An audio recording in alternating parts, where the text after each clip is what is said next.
Folks, welcome to an all new So Bad It's Good with Ryan Bailey. This is your Friday episode. And if it's your Friday episode, what does that mean? Say it with me. I've gone completely insane and I've lost my mind because we're covering Vanderpump Rules season 10, episode 14 today. This is going to be a two-parter as we've started doing on Fridays. The first part is going to be the full line-by-line recap.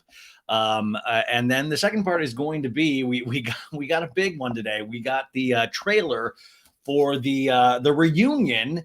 Poo poo head.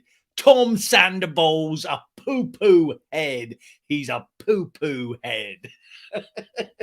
Oh my goodness. So the second part's going to cover that. We might cover a couple of clips finally from the moment I did, the digital moment I did. I've talked about this so much, but a lot of you guys saw it. But if you didn't, Ariana and Tom came on the day after the premiere of season 10. And I have not watched that footage because I've been too scared to watch because I literally dressed up like Tom Sandoval and licked his balls because I thought he was truly an amazing man at that point. How much tables can turn like that, folks. Just remember, if you're down one day, you can be up the next. If you're up one day, you can be really low to the ground the next time. We'll probably cover a little bit of Tom's triumphant shows. Listen, I've gotten a lot of DMs from you guys saying you've been to the shows, you've sent me footage. I have a friend, Lucy, I think that's going tonight to the show. And by the way, you guys got to bring pins and batteries to the shows from here on out. So Tom has he loves to be provided pins. Come on, dude. Ariana didn't even provide pins and batteries, dude. You think I'm going to be in this relationship, dude? Pins and batteries, dude. That's all I ask, man. So everybody, if you're going to see Tom, make sure you bring him a lot of pins and batteries. I'm not, just leave them as an offering. It's fine. But we'll cover all those news stories, and there is a lot of news. And by the way, greatest thing happened. Well, yesterday I knew somebody from Bravo had contacted me and Kiki Monique, the Talk of Shame, that we were going to go on the live because they had a big surprise, which turned out to be the reunion trailer. So I knew about this yesterday and I had to keep my big mouth shut, which is, how hard it is for somebody like me to keep my big yapper shut. And then and then DJ James Kennedy came on while he was working out. And so it was the four of us. You can see pictures on my Instagram, but it was truly, I was like, oh my God, I was like, guys night, poo poo head. And he's, I love when DJ James Kennedy he's kind of like, he's shy. He's like, yeah, I'm working at the gym. I'm scared people are going to watch the reunion trailer. It was actually very cute, but I was so thrilled to be able to do that. And well, you know what? I'll talk more about that in the second part. So this is going to be the full recap. I got a long night ahead of me, you guys, and you got a long, whenever you're consuming this these two parts long. So just hang in with me. And you guys, you have gone on this journey with me this whole season. And I know we've increased in the numbers and stuff like that. So all of the new people here, thank you so much for being here. It is not lost on me how lucky I am to be able to get to do this. I always say that, but I'm never not going to say that. Or when I stop saying that, really truly worry about me. But guys, I don't take this lightly. I know this is silly. We're talking about silly reality shows, but it's so much more than that to me. And I think to you guys as well. And that's why you're here. I do want to make that clarification statement right at the top. And I feel like sometimes people just kind of like half listen, but remember, you might not agree with me. Okay. We'll still be friends, even though I'm probably right. But it's okay, okay? You might not agree with everything that I say, the interpretation I have, and you might find some of my imitations cruel or sophomoric or whatever, and that's fine too. Just remember, this is done to try to make myself laugh, to try maybe to even make you guys laugh, and it's just how I see things. I have been a fan of this show for years on top of years on top of years, even before I even thought about podcasting about it. So that's where we're at. But remember, there is so much involved. And even, we don't know the full story. And I think that's what's so amazing about this is we're still getting pieces of information. And there's so much, that's what's so insane right now is that I feel like I'm going to forget 800 things because there's so much information coming out every day. And then we have the totality of this entire season that you have to add on to all of this every day. Now, if you're watching this on YouTube, shout out to you guys. If you'll see, there's a blurry background because my parents, the little tiny office that used to be the kids, my niece and nephew, their little playroom. And it's a very tiny house. So my mom and dad are out there. They're watching Wheel of Fortune and Jeopardy. I see, listen, I'm in here with you guys. You think I want to be talking about Tom Sandoval and Tom Schwartz and how they have failed upwards? No, I want to be out there. Actually, I do want to be in here, but I just warned my parents. I'm like, listen, I can't be quiet. I'm going to be screaming. My mom has to go to bed, I think, in like 30 minutes, and she's like fine with it. She's going to take extra pain medication tonight. So we're going to go nuts, folks. We're going to go crazy tonight, and I hope you enjoy this. Okay. Lastly, if you do enjoy this, or even if you don't enjoy it and you just feel like I'm down on my luck, consider giving it a 5-star review on Apple Podcasts and Spotify. You can do both. Remember, this is this is done by me. I have Maritza that helps out. I have Sandra that helps out, and then I know Amy Field and Marissa. Like they help, they call information and stuff like this. But like, listen, I do all of this, and then I have to upload it. I have to sound kind of correct it and all of this stuff. So it is just a wild amount of work that goes into this. And like I said, I'm so thankful to do it. But this is pretty much all I do. So if you would consider doing that for me, that would be amazing. Also, shout out to my patrons. Patreon.com/so bad it's good. We had a 2-hour Q&A episode on Monday, and then on Tuesday I did a full Summer House recap of this last week's episode, which was just a shit show. My God, I'm still dying of secondhand embarrassment for Danielle. You can listen. This is what I like. Raquel, Rachel. It's like, girl, this is on film. And this is why I think, Raquel especially has strayed so far from whatever light there was, because you can see her trying to fit on the boots of like, maybe I'm going to be an evil person. Like she doesn't do any of it well. And you just see like, my God, I think she thinks she's like starting to be like in control of herself. Like I'm a badass. And in reality, it's just very sad. You just see somebody that is very, very lost. And then numbnuts, Sandoval. I mean, do you notice from where he started at the beginning of the season to now, like his hair is just all greasier. The mustache doesn't look as cool. The clothes aren't fitting as right. It's wild. Like these people are truly falling apart. If, of course, we know the information we do. So we're watching it with that kind of third eye where we're like, oh my God, this dude's falling apart.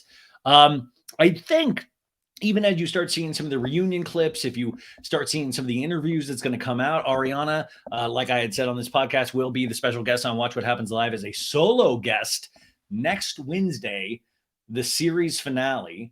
The season finale. She's going to be the solo guest on Watch What Happens Live. Katie Maloney was the Watch What Happens Live guest this week. And I think that's amazing. And then you'll start seeing her do other interviews. I know she's on with Hoda on the Today Show, I believe, right after that, or it was something involving Hoda, and you'll start seeing her do a lot more interviews. The only thing that I can stress is I want to remind people, you might be sick of it because I know you guys have been with me from the beginning, but just for the new people, I just want to point out that reality shows do have things that are not necessarily real. Like I said, this is not a documentary. They don't just pick up a camera and just follow somebody around and see what they get. Remember, locations are secured. They put mic packs on. They light the scene so it looks beautiful. All of these things. But this situation is real. I'm still seeing videos. I'm still seeing weird TikTok things of like, this is what I think right here is the moment where Ariana, when she's crying, she realizes because she already knows about Raquel and Tom. And it blows my mind and it gets me so scared. It used to get me upset. Now it's just getting me scared because I'm like, you guys want there to be something so much more, even though there's something so insane right here in front of you. Like, this is it. This is the big show, you guys. They got caught in a lie. This is the big show. But this kind of necessity to make it even more than that, it's like we're trying to do Inception mixed with Eternal Sunshine of the Spotless Mind, mixed with Bowfinger, mixed with all of these kind of different genres. And it's like, it's here. The big shock. That's it. This is the big shock.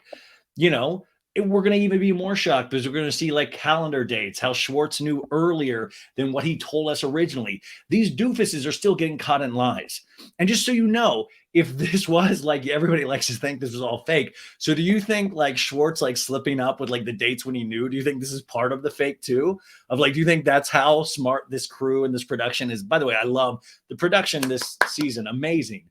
But do you think they're so smart that they wrote out the season from the beginning? And now they even got so far as to be like, okay, Tom, Schwartz, we're gonna have you say that you learned in January, okay? But then at the reunion, we're gonna have you say August, and then Sandoval is gonna be like, dude, what are you talking about, dude? Like, start to realize. I mean, maybe accept it, let it into your heart that this is real. This is very real. Okay, I'm off my soapbox. Well, actually, this whole thing is going to be my soapbox, but I'm off that.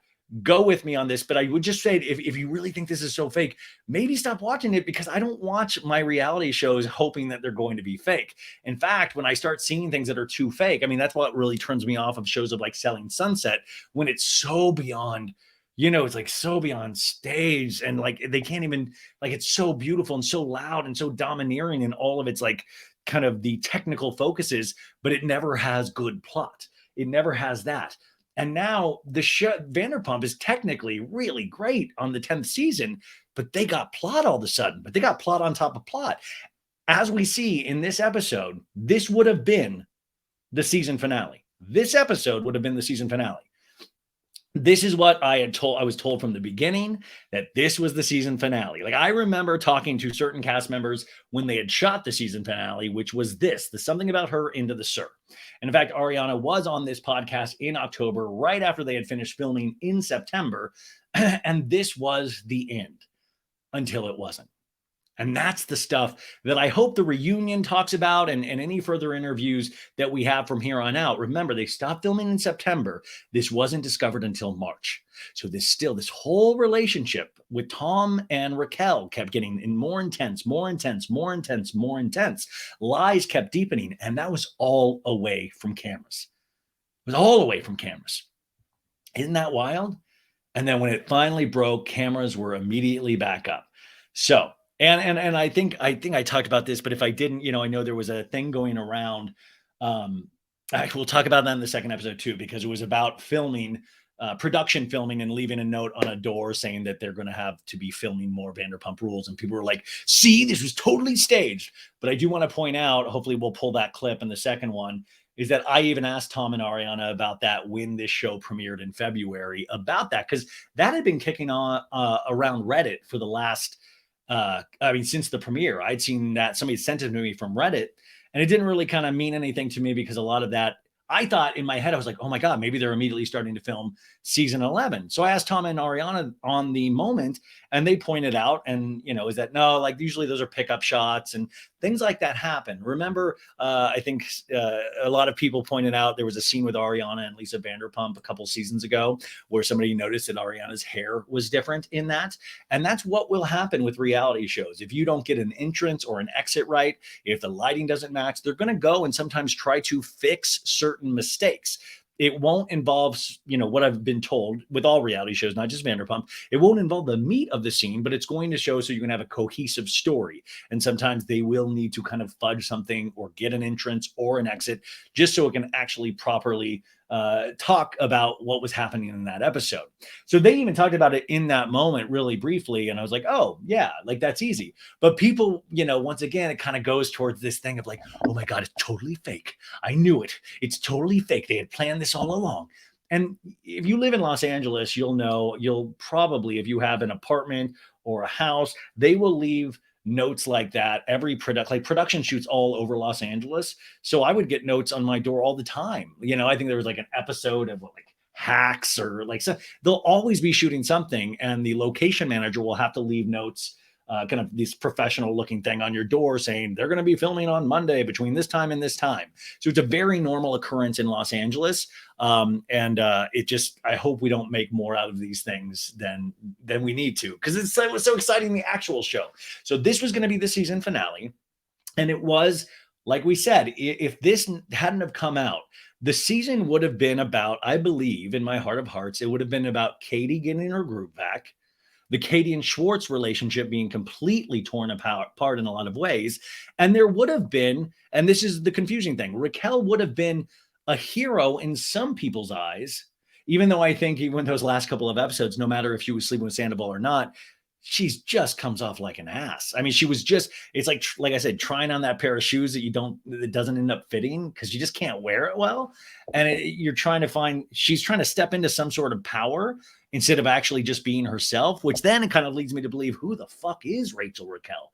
Like, who is she? That's the impression I get. Katie said something near the end of this about the 6 different personalities. And I got to say, man, that is kind of dead on a lot of the, I'm not joking. And I know I can't diagnose anybody. We know that it's not right to do that, but it is all right to say, we do look at these things from a psychological level, of I've seen people like this in my life, or I've noticed this with this type of person. And it is somebody that seems like they try on a lot of different personalities. And maybe we all do that at a certain time, but she does seem devoid of emotion.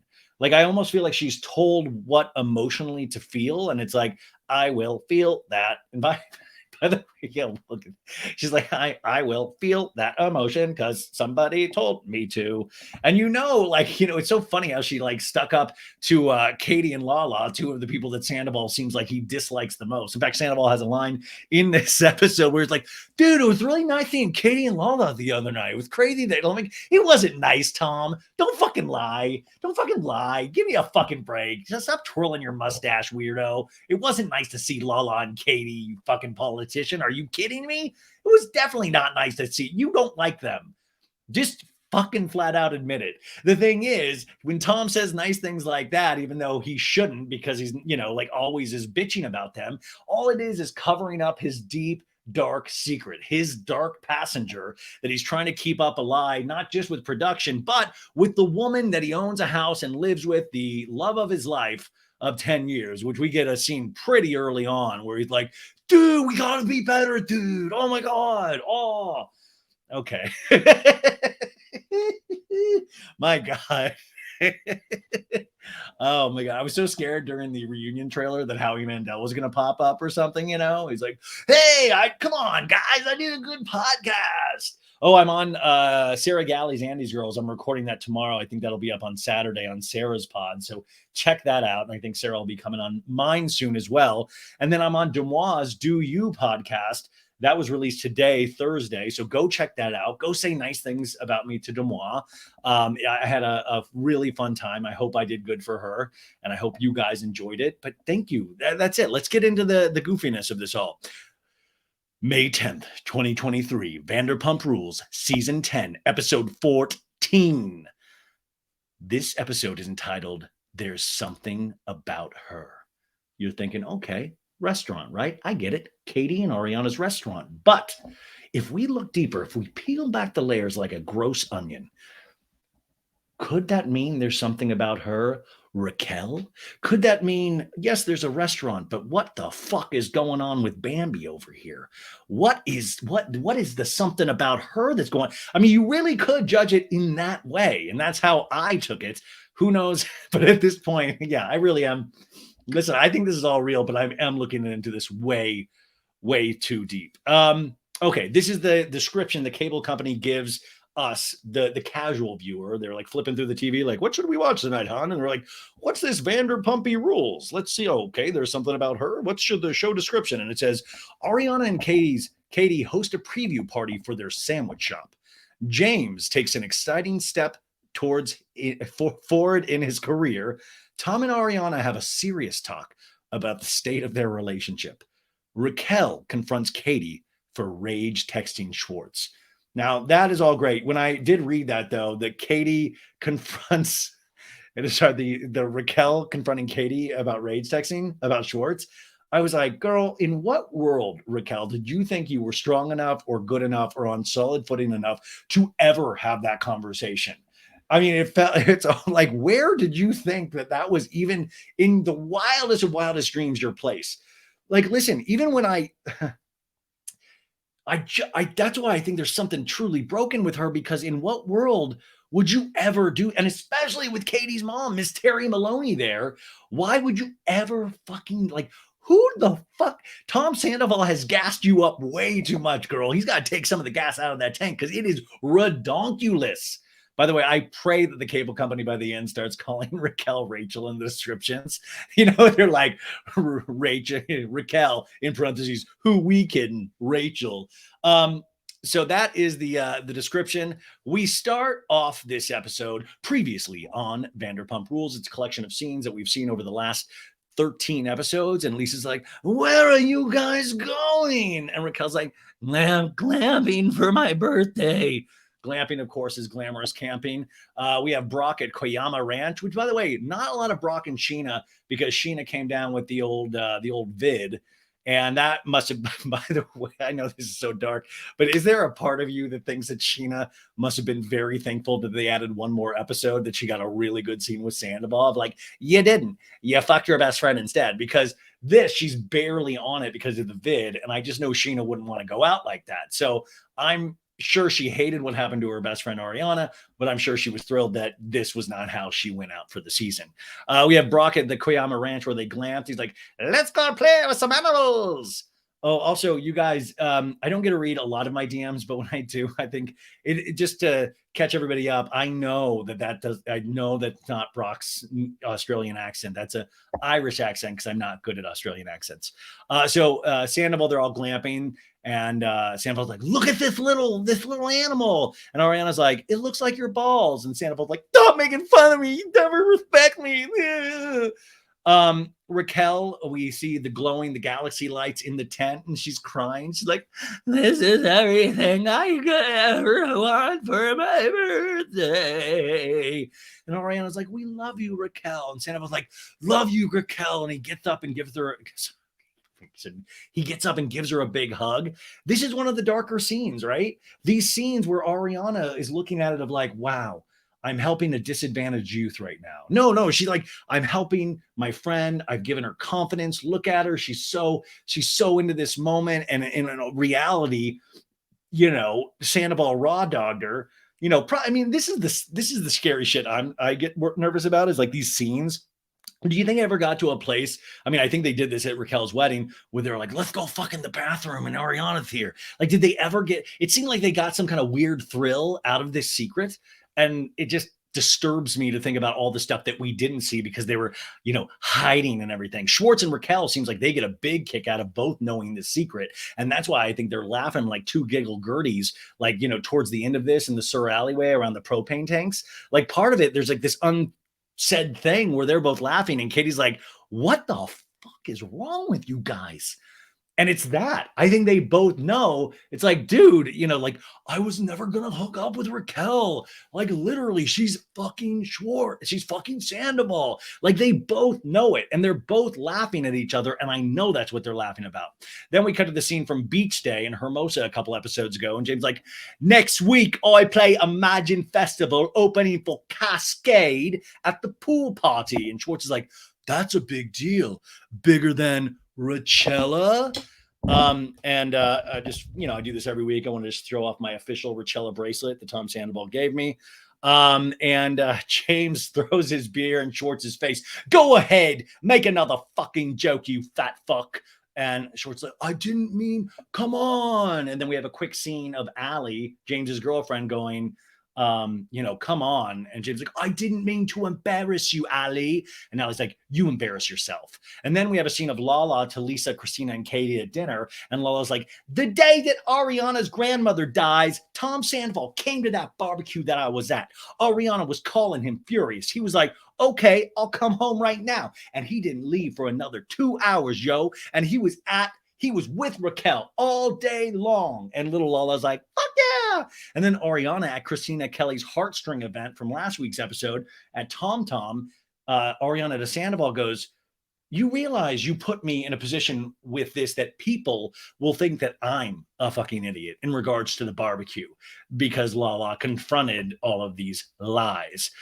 Which, by the way, in the second episode, I think I'll talk a little bit about Lala's podcast because she talked about that moment. Then we have that scene from a couple weeks ago, Schwartz at the food truck. How are you and Ariana doing, dude? And Sandoval's like, see, like, when we're talking, like, come at me, dude. And Schwartz is like, she's quick to be dismissive of you. And that's a slippery slope in a relationship. I mean, Schwartz would know. Like, tell me less, Schwartz. Sandoval in a talking head goes, it definitely pulls into question, like, whether Ariana and I are right for each other. And I'm like, does it? Does it? You know, it's interesting. This questioning is happening like really around the same time you first put your wiener in somebody new.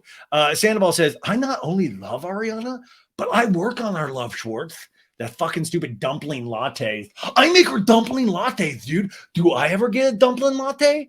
And Schwartz is like, does she reciprocate? And he's like, no, dude, no. The tiniest, stupidest violin plays right at that moment. We get the song. These are the best days of our lives. Just raise your glasses high. This one's for you tonight. And for those that need to know, I'm back on the Diet Coke. I'm back on the DC. It has been a rough year. It has been a rough season. So I am partaking in a little Diet Coke. It's fine. I can control it's not a problem. Okay. I'm much different. And this time when I quit Diet Coke the next time, it's going to be for me. It's not going to be for anybody else.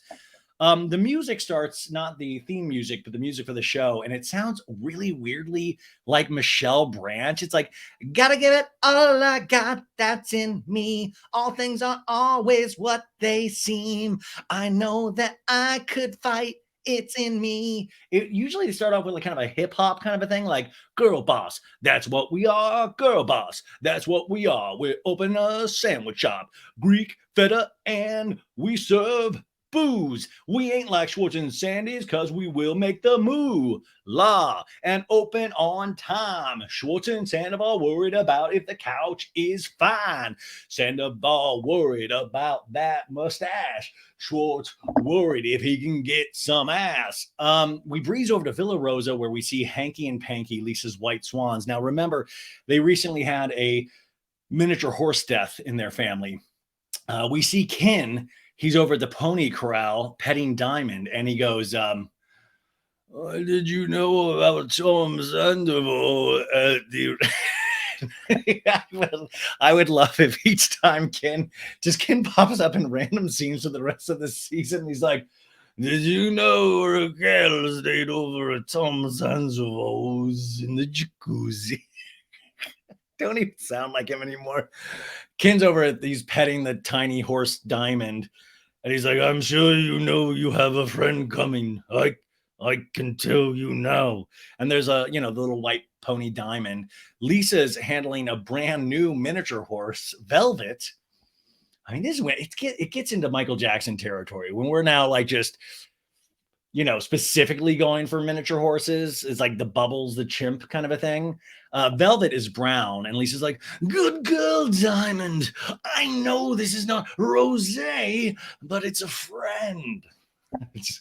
Rosé, did you know about Tom Sandoval? He had Raquel in his jacuzzi when Ariana.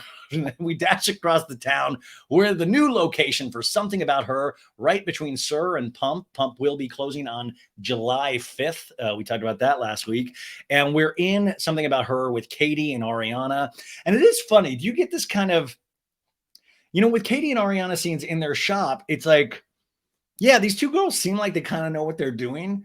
So it's not particularly funny, It's like when Schwartz and Sandoval do anything restaurant, you're like, this is great.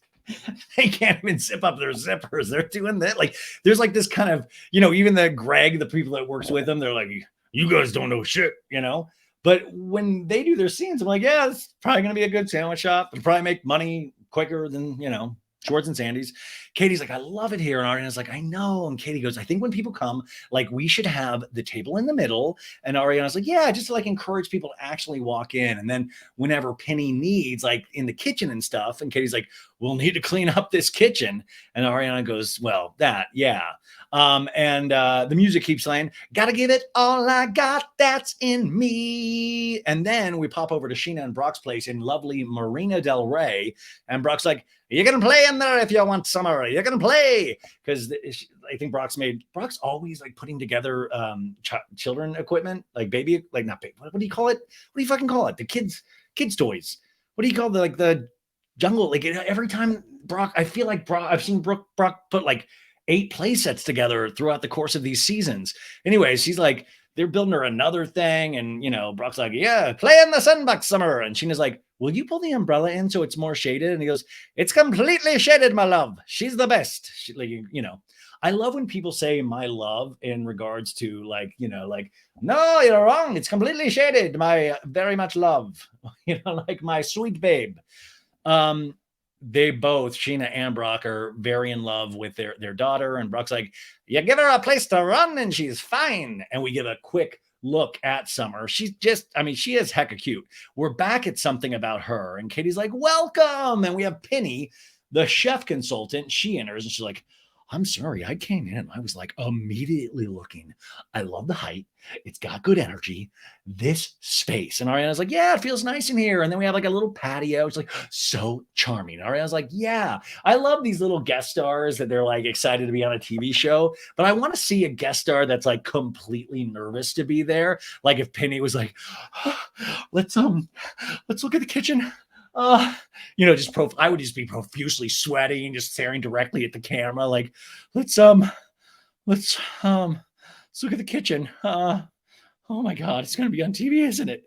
Penny's like, oh my God, I am flooded with ideas, girls. And Katie goes, we just wanted to do like a look-see party so people can come see the space and hang out for a minute. And then we're going to leave and go to Sir and have some drinks. And I was like, you know what? That sounds like a mess. We should end it right at the sandwiches. Don't go to Sir. That sounds like trouble.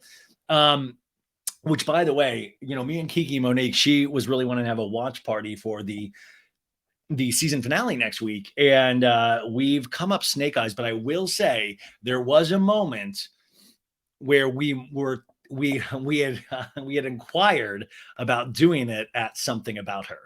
And I was like, well, there's no fucking way they're going to let us do it. And we inquired and but now they were actually in construction and the place is all like kind of torn up now. But for a second, what could have been, but there's some, could you imagine watching the finale at Something About Her? That would have been very cool. We're still trying to find a place. If you're listening in Los Angeles, let me know. It would be at 6 p.m. Pacific Standard Time. I would imagine over 100 people. Who doesn't want that kind of business? But it's the NBA playoffs. Anyways, just let me know and message me in my DMs with like all capitals or like one of those, the emergency lights. I can't even talk today, but just so I can see it.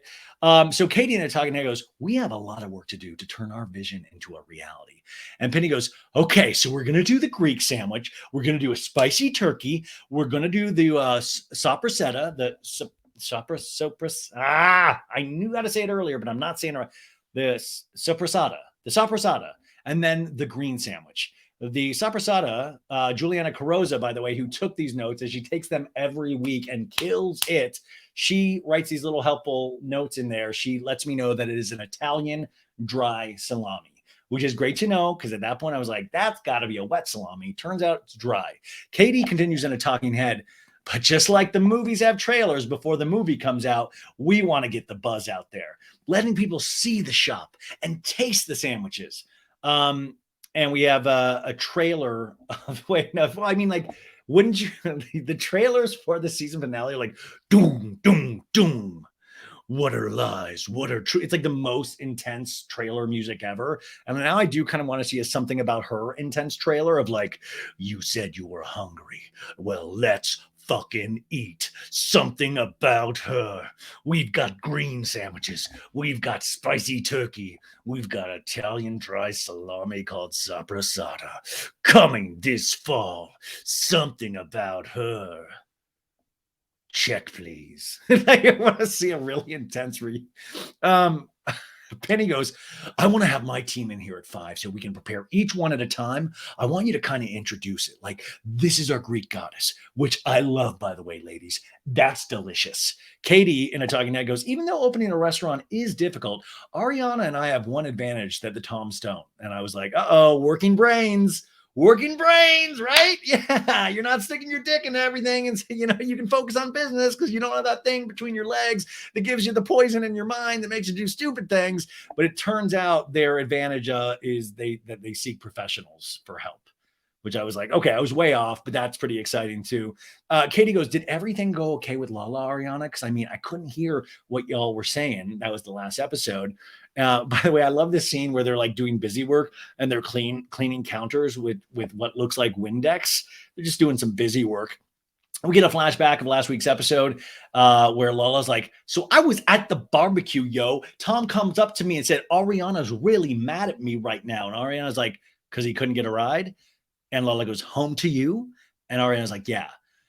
Ariana tells Katie the situation that day was not as big of a deal as maybe it seems to Lala, just because she was like, I get triggered by that stuff, which, is fair to say. Lala probably has a very, very open eye to cheaters and cheating right now. But you know what? Like, if I ever do get to speak to Lala, and I could probably see that at some point, and I would love to ask Lala some questions, and I would love to see her push back on those. I would truly love her explanations. She doesn't need to explain, least of all to me, but I would love to see how, cheating really does, if we're going to be honest, seems to be a huge problem for men. It does. And, but like you'll have just your night out drunken cheating, right? Or you'll have these insane relationships like Tom and Raquel had, or you'll have the kind of Randall where it seemed like he was DMing everybody, trying to pay for nudes, allegedly doing all of these really insane, creepy things that are so dark and disturbing. But also Lala's friends with a lot of people that did do a lot of bad things, like Jax Taylor, who potentially is coming back to this show. I mean, he would be the first to admit how many times he got, quote unquote, caught cheating on this show, and potentially in real life as well. So my thought is, and for all women, this is an interesting question, is like, when do what's forgiveness like that look like? And even when you're in friend relationships with men that have done these things, like, it's not enough where we can just say, well, don't trust men. Like, that's ridiculous. No, we have to all live on this earth together. But I definitely see how her antenna would go up. And I really am curious how this is going to affect Lala long-term. Even we see her talk about this at the end of the episode in terms of like, listen, I want to have another kid. Even before I get into a relationship. I mean, Lala would also admit, like she said, she doesn't have a good picker. You got Randall, you got the Don obviously had his issues, allegedly being a deadbeat dad. His ex came after Lala a couple of weeks ago in her DMs. You have these things where, she's like, listen, I'm not the best picker. But it is interesting that women do seem to sometimes be attracted to, like, what is it? Is it that the guys are just so confident in themselves because they're that confident because they're playing so many games at once? Listen, Sandoval, I would have sworn up and down that dude was not cheating. I thought he was like, that's my special diamond, Ariana. That's her right there, dude. I fucking love her. And that's the only one. I really, really thought that. But even he was out there, and it was about how Raquel and these other women potentially made him feel that Ariana wasn't making him feel.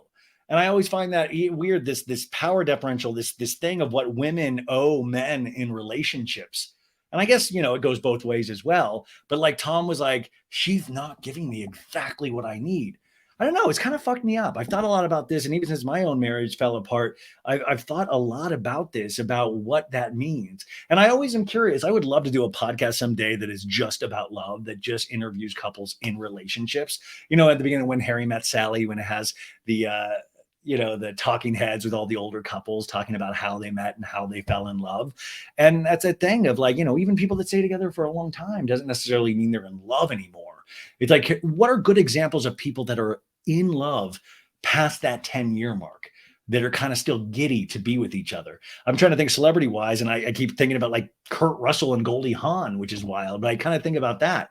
It is sad to sometimes think, and I feel like as I get older, it's sad that I almost think like, well, who knows how long relationships are supposed to last? Can relationships last, past a certain time? Or are we meant to be in a series of relationships that kind of teach you more and more about yourself and hopefully teach them as well? Guys, I'm not going to make heads or tails of it tonight, so let's make fun of these Vanderpump Rules kids. Oh my God, you guys, I'm so sorry. We almost got deep there, and I don't want to do that to you guys.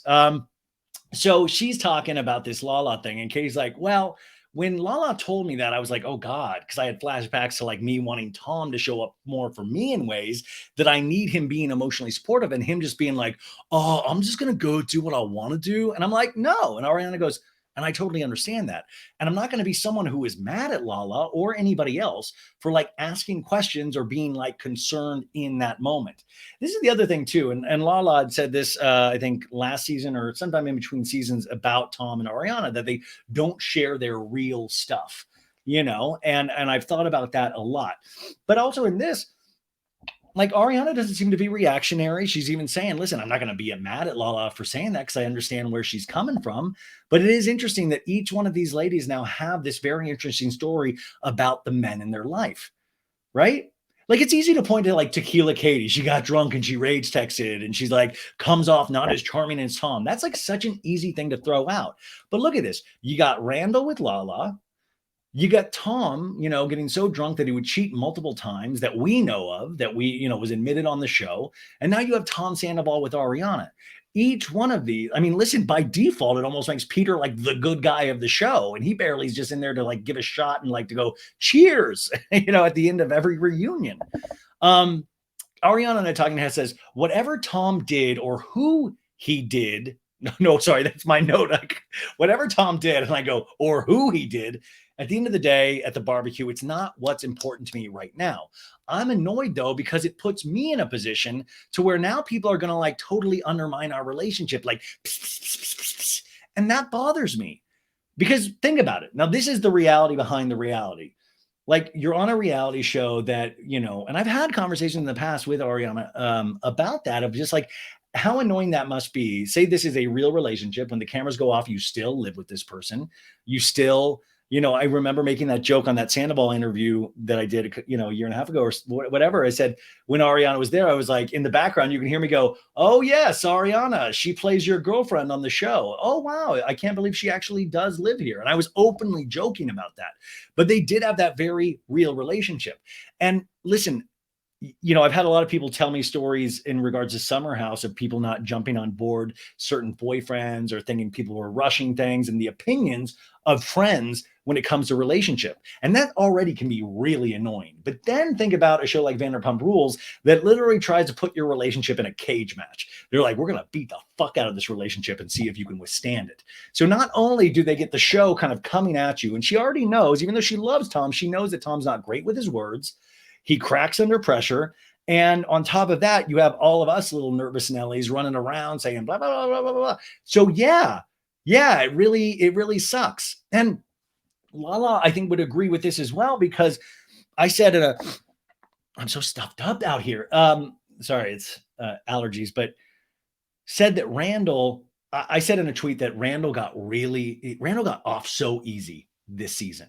And that's not anything to do with Sandoval. But if you remember the first episode of the season, they talk about that LA Times article written by Amy Kinnaman that I loved, that kind of opened up a lot of the really bad things that Randall Emmett was allegedly involved in.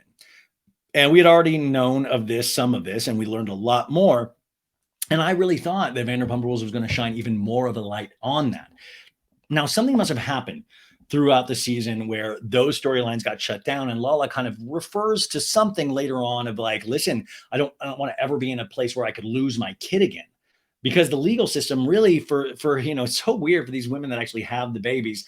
The legal system sometimes seems geared towards the male, and also the male with money and connections and things like that.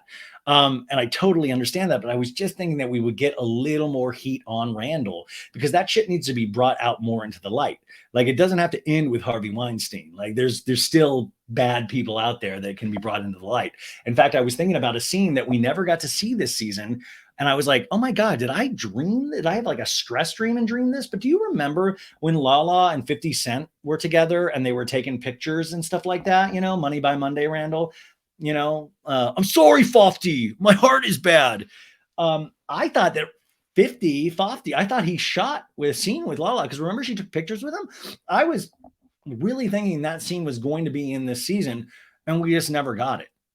I am curious from production what they left on the floor in terms of Lala's overall storyline, and if there were legal. And by the way, a lot of you guys that listen to Lala's podcast will probably be able to tell me this, but I do kind of have this sneaking suspicion that maybe Randall was going to be referred to more this season, and that just didn't happen because of legal reasons. I don't have proof of that, but if you guys know more, please let me know. So anyways, Ariana goes, we're at least functioning for a party tomorrow. That's all I need with the sandwich shop. One step at a time. And Katie's like, it's going to happen. Ariana goes, it's really fucking happening tomorrow. I'm like, Ariana, you have no clue how hard things are going to start happening. Next scene brings us to polka dots and moonbeams. Polka dots and moonbeams. Wow. We've really... No offense if you're listening and you work that, just polka dots and moonbeams.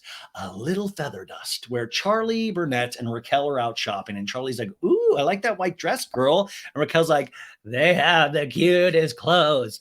And Charlie's like, it's retail therapy right now. Oh my God, I love retail therapy, Raquel shares. I'm like, learn to love real therapy, Raquel. How about that? You love retail therapy? Guess what's a little less expensive, but a lot more enlightening? That's actual therapy, which is, by the way, that is a great, I wish therapists did advertise of like, are you tired of retail therapy? How about actual therapy? Charlie goes, that's actually, that dress is going to look good on you. See, I can't wear things like this. It's a really pretty dress. I could see Allie wearing that dress. Hey, how was Tom Tom yesterday? I love reality show scenes like this. It's not just Vanderpump Rules, but it's ever, they'll get to some place and there's always what we call the underlying question. The underlying, like, okay, we're going to put you in this situation and then we need you to ask, hey, how was Tom Tom yesterday? And that will get Raquel talking about what happened the night before. You see this every scene of every reality show. It is so obvious when they do it, but reality stars can kind of sell it.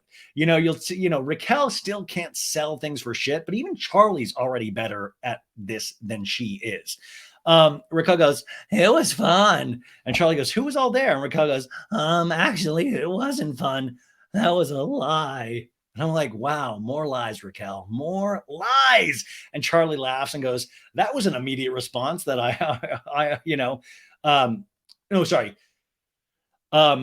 Raquel goes, that was the immediate response that I always say to things. It was awkward, actually. My Raquel voice is just, I think my throat is thrashed, so it's getting even darker. Charlie goes, well, why was it awkward? I do want to point out, though, this is a very interesting moment that I don't think a lot of people really gave it much thought, but this is Raquel. Here's what I found. Oh, sorry, my Apple Watch.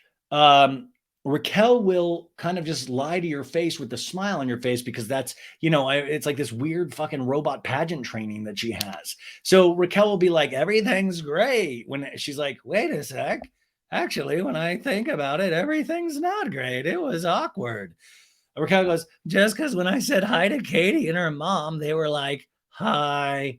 And she sucks her teeth in and like, she's like, it's like she's like short circuiting. She's like, we flash back to that night at Tom Tom, and Raquel's like, hi, Terry, how are you? Hi, Katie. And Katie goes, hi. Which is like, wait, Raquel, don't you understand why? I mean, is everybody just supposed to be fake as fuck to everybody? Like, listen, it's Katie's not tap dancing around you. Her mom's not tap dancing around you. But would it make sense for you if Katie and her mom put on a big fucking fake smile and been like, welcome, Raquel. My God, that's a great thong you have hanging out of your pants. That's a great weird look that you've got going.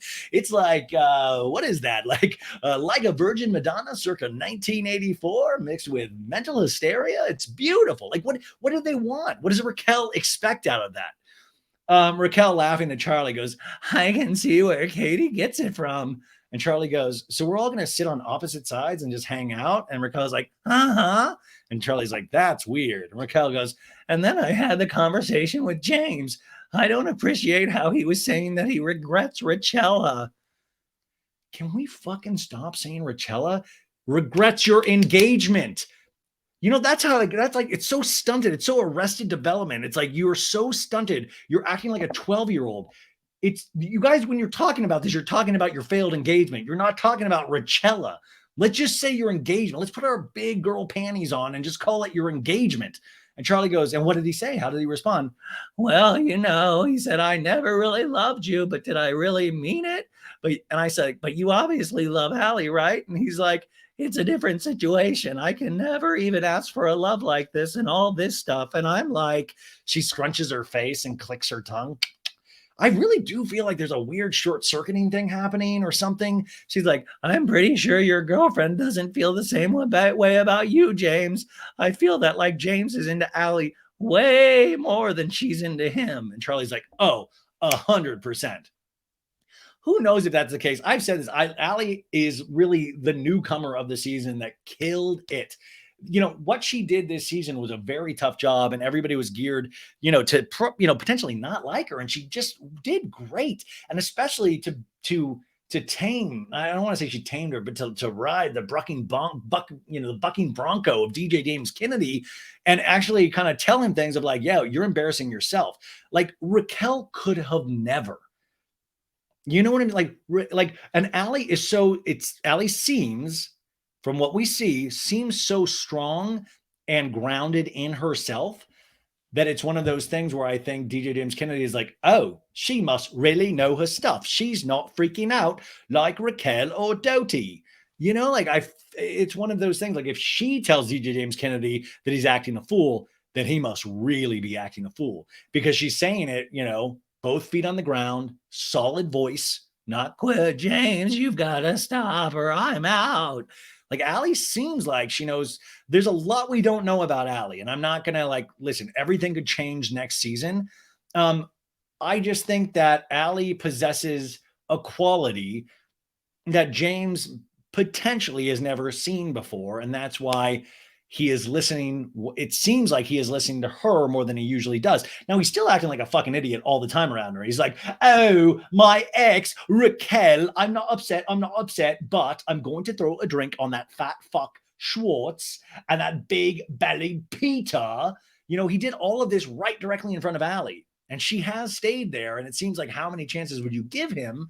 But who knows? We'll see. Charlie in a talking head goes, it's just the vibes. I think James sees Allie as his future wife, and Allie sees him as her current boyfriend.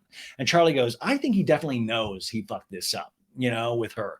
Everyone's going to be, and Raquel's like, I mean, he will fuck it up with her. And Charlie goes, you think, really? And Raquel's like, yeah, of course. That's why I called her my replacement. And Charlie's like, yeah. And Raquel goes, because he literally just needed somebody to fill that spot. I'm like, girl, have you met her? Like, she fills a lot of, no offense to Raquel, but it's like, it's apples and oranges.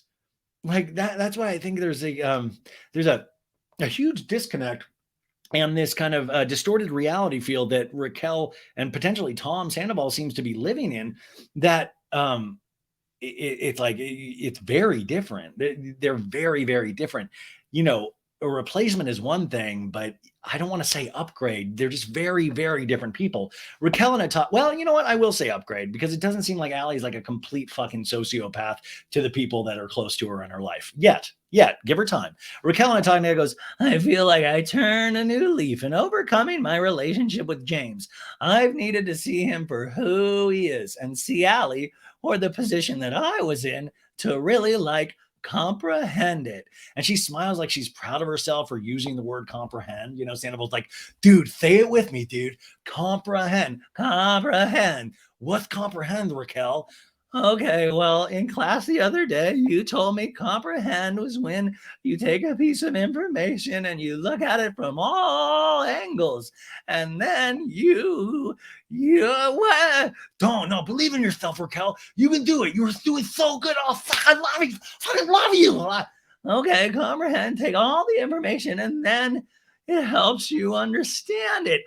Dude, Raquel, you're fucking magic. Are you kidding me? It took Ariana 30 billion years to learn comprehend. Is that true? No, but I just wanted to make you feel good. Charlie goes, what are you going to get Raquel?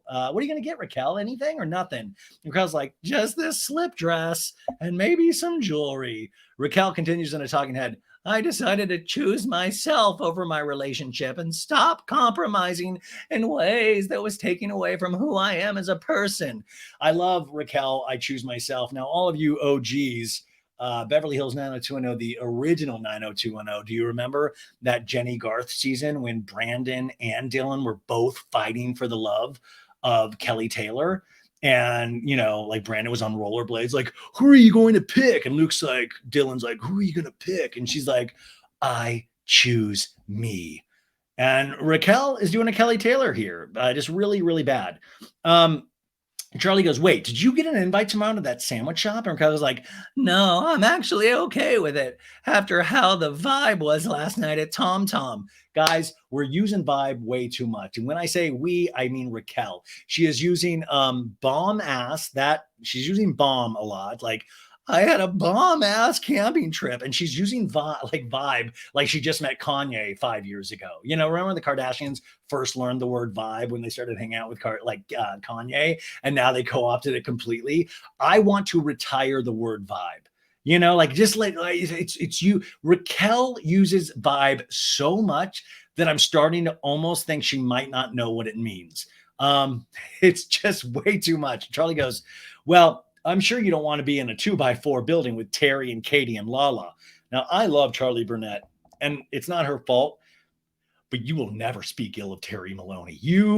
Terry Maloney is a second mother to me, and I will not have the good name of Terry Maloney just spit on by you Vanderpumpers. No. Raquel, with exaggerated, some might say Bambi eyes, goes, oh, no. I think they're going to come over to Sir after that, though, so I'll see everybody. And Charlie's like, oh, cool. Well, I'm not taking off time anymore. I got to work. Says a lot when I'd rather serve pumptinis than party. Charlie, I really do like Charlie. And Charlie's kind of like, Charlie does Charlie. Charlie lives her life. Charlie could have really been a bigger part of this show if she wanted to. And I'm Charlie, and every time I've talked with Charlie, or, you know, she's very Charlie, and she's a very genuine person. One of my favorite interviews I ever did was the first year of this. She was one of my first like big gets, where my friend Mallory formed a relationship with her and kind of like said, you should do my friend Ryan's podcast, and came on, and we just had the best conversation. And she really opened up at the end. It's still out there, but like she opened up so much more, where she was more than just like avocado and what she wasn't eating, that they were all making fun of her for that season. And I got so much more of a picture of her. And I remember people going like, oh my God, I had no idea that Charlie was this amazing. And I hold to that. Charlie has a great story. Okay, so we're at the checkout counter, and this is the big scene, you guys, the big scene.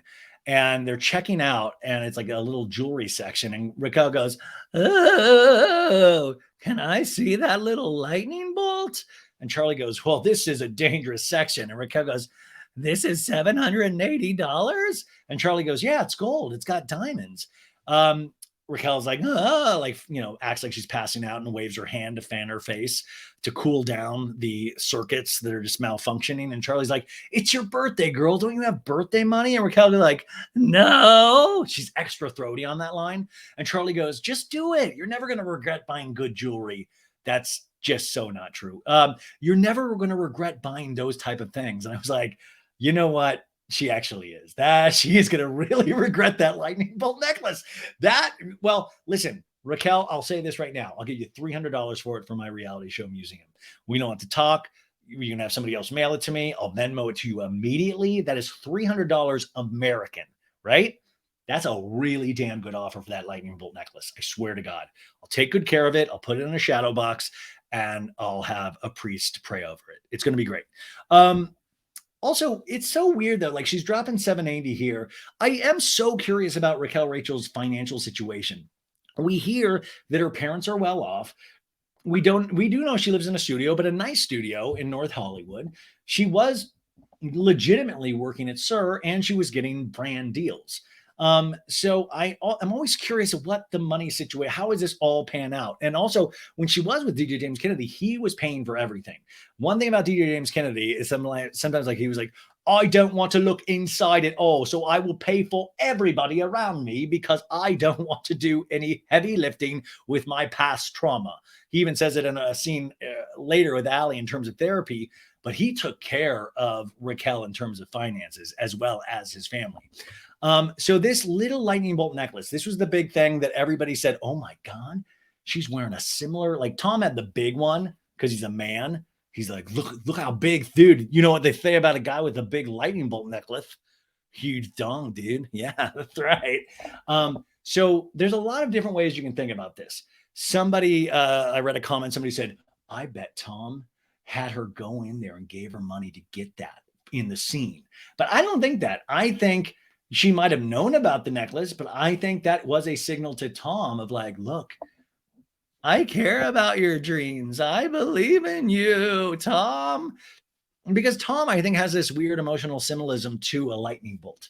He does that song Lightning in a Bottle. That is Tom Sandoval in the Most Extras show. And I think he believes he is, I'm not joking. You're going to laugh. I believe that Tom believes that he is a bolt of lightning. And when I say that, I don't mean he literally thinks he can, like, you know, like he's not, I don't know. Maybe he fucking does think he's a real bolt of lightning, but you know, like he thinks he is the equivalent of that kind of energy. Like, I do a strike, dude. I just strike, dude. Boom.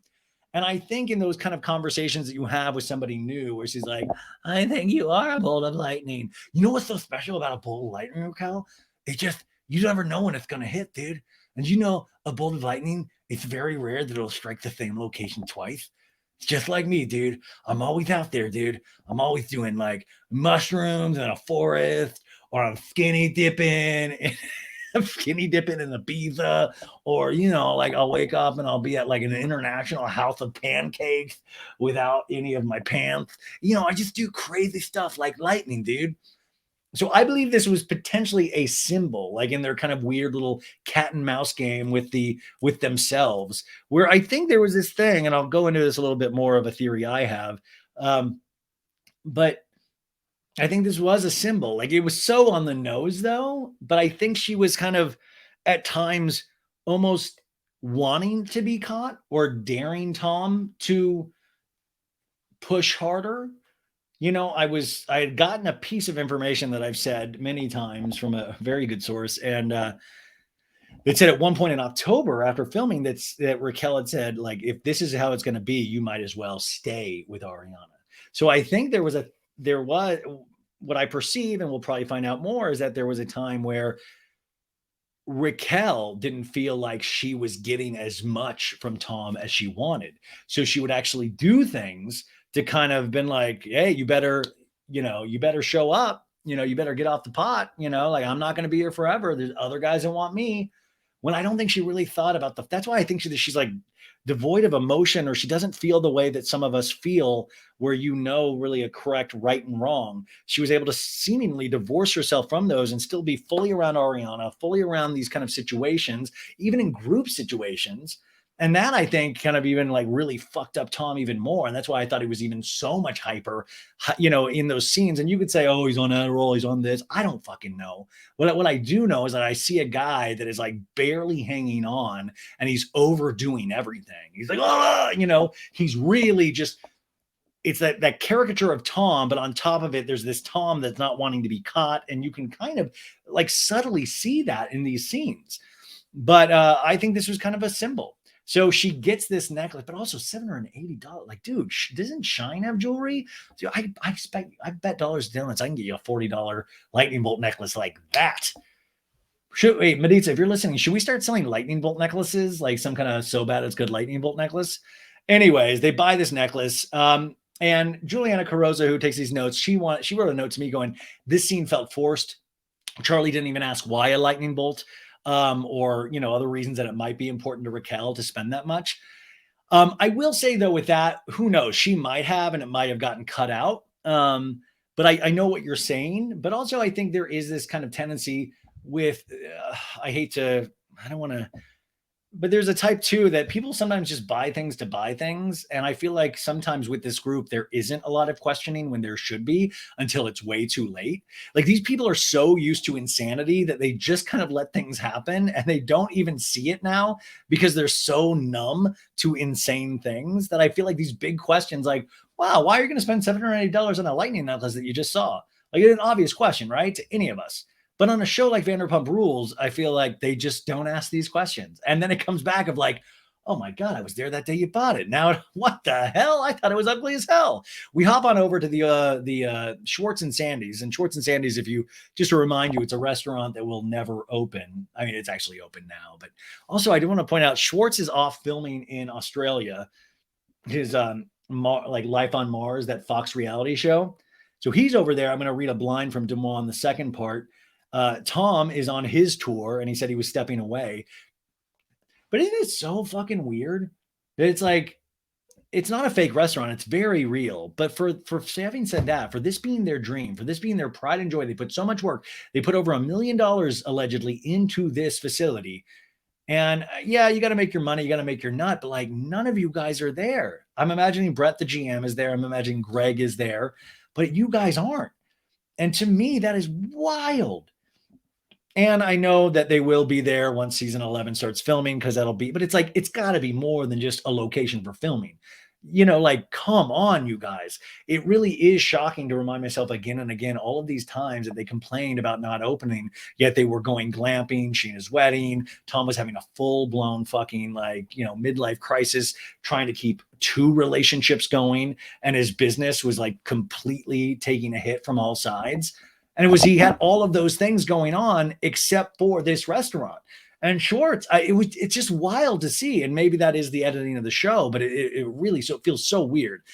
Sandoval and Schwartz are in there and they're talking about the new brown maroon U-shaped couch with a high straight back and a leaf pattern of velvet material. And Sandoval's like, dude, wow, she's finally here. And Schwartz is like, wow, it's cozy too. Like, look at this beautiful thing we created, dude. He's looking at the restaurant. I've sat in that little couch. It's not that cozy. The high backs always make me scrunch lower. Like, I think my spinal column collapses a little bit. But they're looking at this restaurant that is not close to opening. Schwartz and a talking head's like, this booth, it's the last missing piece in this puzzle that is Schwartz and Sandy's. Like, oh my God, dude, there's a whole separate puzzle missing. What are you talking about? The last missing piece? Are you kidding me? Like, now we can really start working. Now it's finally happening. This is when I want Josh, the TMC reporter, like, okay. Tom and Tom, I got you here at Schwartz and Sandy's. Okay. Why the fuck have you not opened? Okay. What's okay. Hey, what's the deal with you not opening? Even though you okay. Why didn't you ever have a cook? Okay. Word on the street, Tom, is that you're having a full-blown relationship behind your girlfriend's back. Okay. Oh God. Schwartz is we get a flashback to June 2021 where Greg, the manager, is like, let's get to it. And Sandoval's like, every time I walk in here, it's such an optical illusion. Flashback to July 2022. Sandoval goes, welcome to Schwartz and Sandy's. And Lisa's like, it looks great. Schwartz continues in a talking head, we're so close to being able to open the doors and it's going to be glorious, man. And Sandoval's like, I'm jealous of Ariana and Katie's little spot. And Schwartz like, it's like so manageable. People like come to me so often and they're like, they're like, what's your deal? No, they're like, just open. What's the problem? I'm like, dude, you don't fucking know what that entails, man. It kind of sounds like Schwartz might not know what it entails either at this point. And Sandoval's like, yeah, dude, you got to like staff the place. And Schwartz is like, yeah, to come this far and not be able to open because we don't have line cooks, man, so fucking brutal. We'll have some people here on Saturday. Yeah. Try the new revamped menu. Have some cocktails. My God, if we do one more fucking tasting menu, like stop. Schwartz like, go through the motions, They're bringing in a temp cook. I know, dude. I know. And Schwartz is like, it just never ends. I just want to go hug my family. Fuck. I miss my family. And by the way, that's probably a really genuine moment. I know Schwartz's dad had some issues and listen, when everything goes wrong in your life or when you're feeling the worst, you want to be that kid again that was having hamburger helper with your parents. Yeah, we're a hamburger helper family.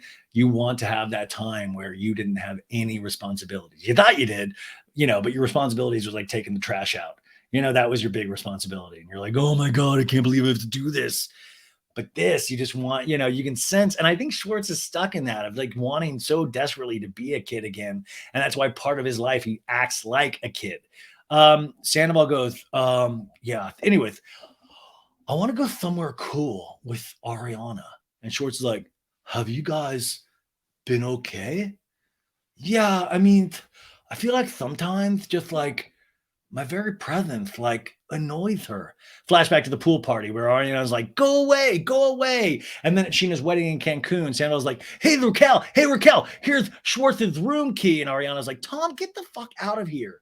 Which, by the way, two of those scenes right there, they didn't show the full scene. The first one was at the pool party where Sandoval was literally getting into a fight in between Lala and Katie and that whole thing. And Ariana was like, no, you're not going to make a fool of yourself again because you don't do good in these fights. And that's why she's like, go away, go away. And this second one is that Tom was like gacked out on whatever he was gacked out and he was all sweaty and he was being kind of a nuisance. And I'm sorry, that's the fallacy of a relationship. You don't have to just look like with just doe eyes the whole time. If your partner's being stupid after 9 years, you're going to hear about it. What relationship isn't like that? It's completely ridiculous. And Schwartz is like, yeah, it seems like it speaks to maybe a bigger issue. Like, well, does it, Schwartz? Schwartz in a talking head goes, you never know what's going on behind closed doors. But based off what I've seen, they just seem they've devolved into roommates, seeing a lack of intimacy when they hang out. They don't really acknowledge each other. It's not looking great. Now at this point, Schwartz fucking knows. And when he goes, clothes, but based off what I've seen, I'm like, you literally know Tom and Raquel have fucked. So yeah, it's like, yeah, based off what I see, it doesn't look good. He goes, there's a lack of intimacy because currently Sandoval's porking somebody else on the cast. But also Schwartz of oh yeah, the old lack of intimacy. I've been there myself, my good friend. This is such a set up little ask me about Ariana so I can say we're going through a rough time. Let me plant more. Schwartz, will you let me plant seeds? Will you tee me up so I can plant seeds about how Ariana and me we're going through trouble? It's potentially shitty. Sandoval, oh my God. Sandoval goes, it's dude, it's Ariana. When's the last time you've gone to the store and bought paper towels and toilet paper? Because I do that. You don't go out of your way to do things for me.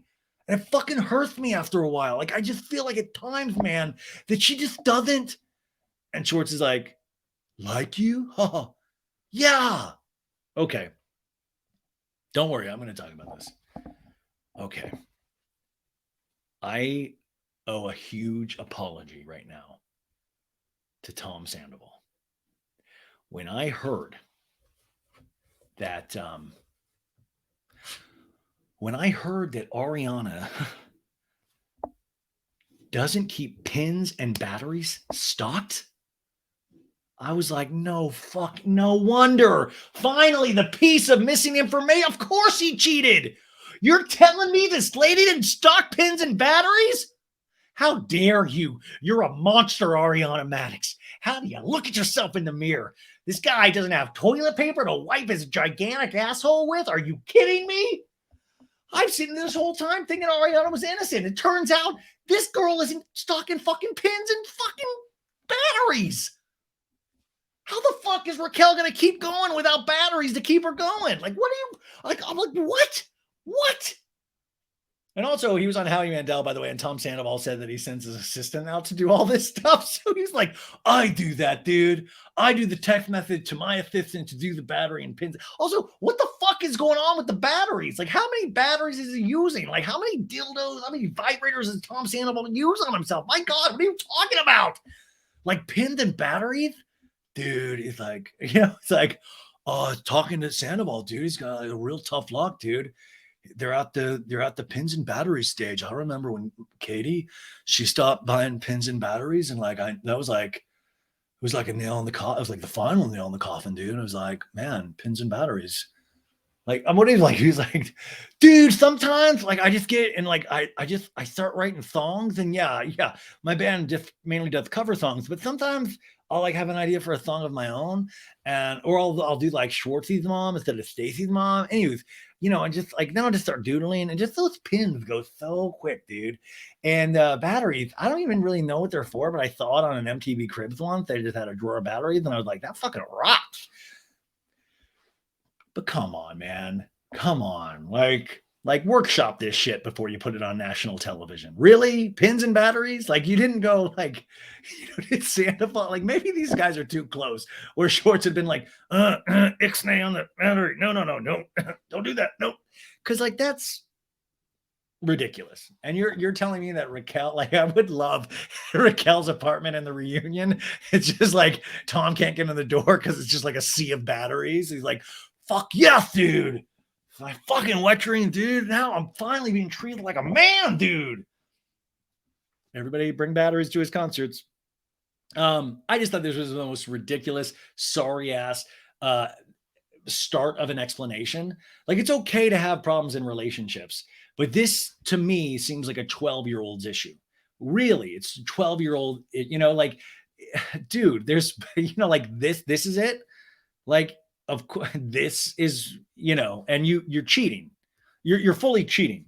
So, like, pins and batteries equals cheating. Like, like, it's so unbalanced there that I almost feel like if somebody were to properly explain to Sandoval why this is so offensive, I would hope that there would be some part of him that, like, dude, I'm so broken, dude. I'm so broken. Like,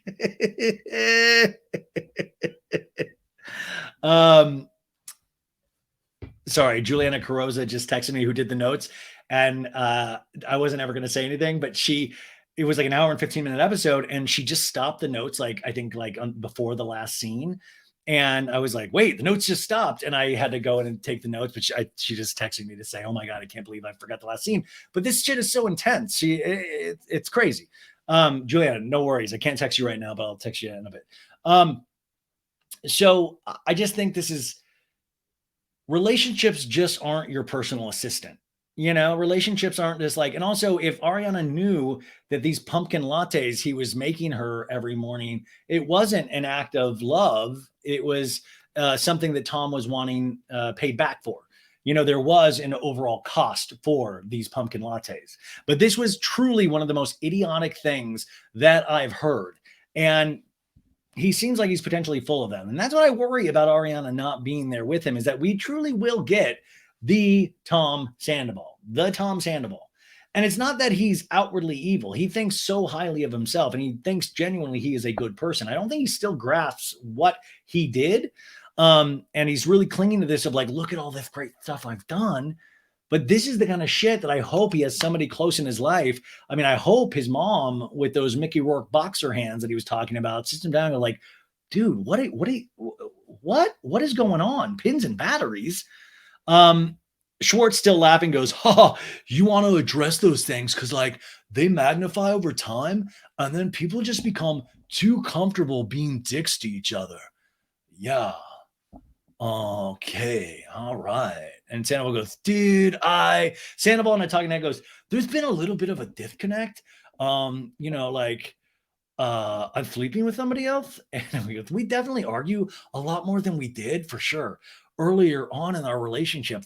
There's times where I'll really make a point as to why I feel a certain way, and she can never just say like, hey, you got a point there.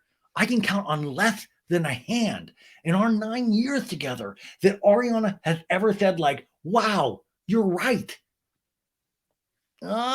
Dude, like, what a pussy. Like, come on, dude.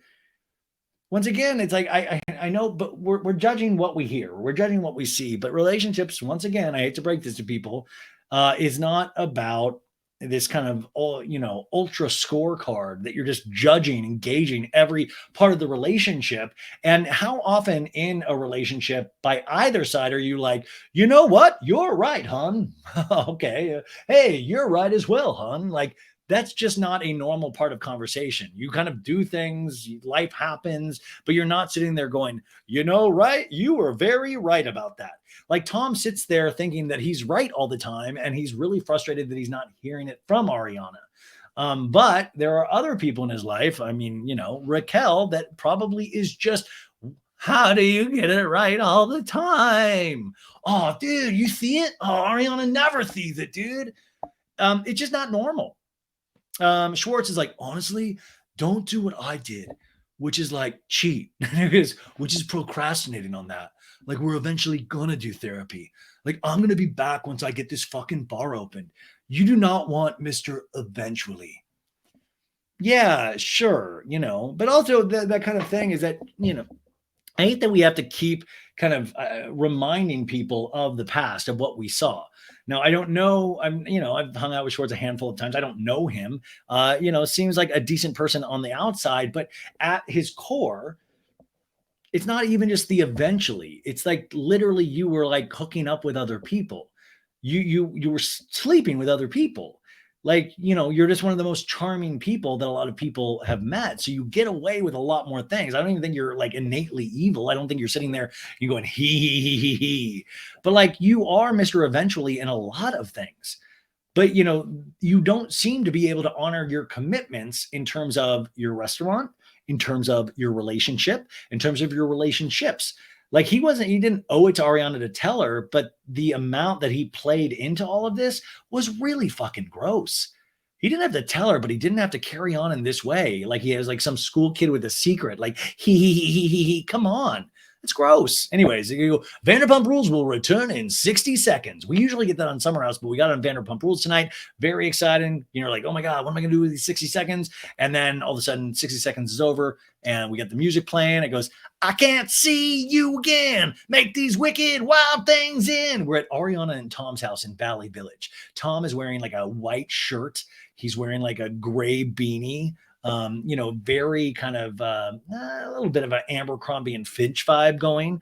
And Tom's like, I'm going to make a coffee. You want one? And I'm like, Ariana, no, he's going to use that pumpkin dumpling latte against you. Do not want the coffee.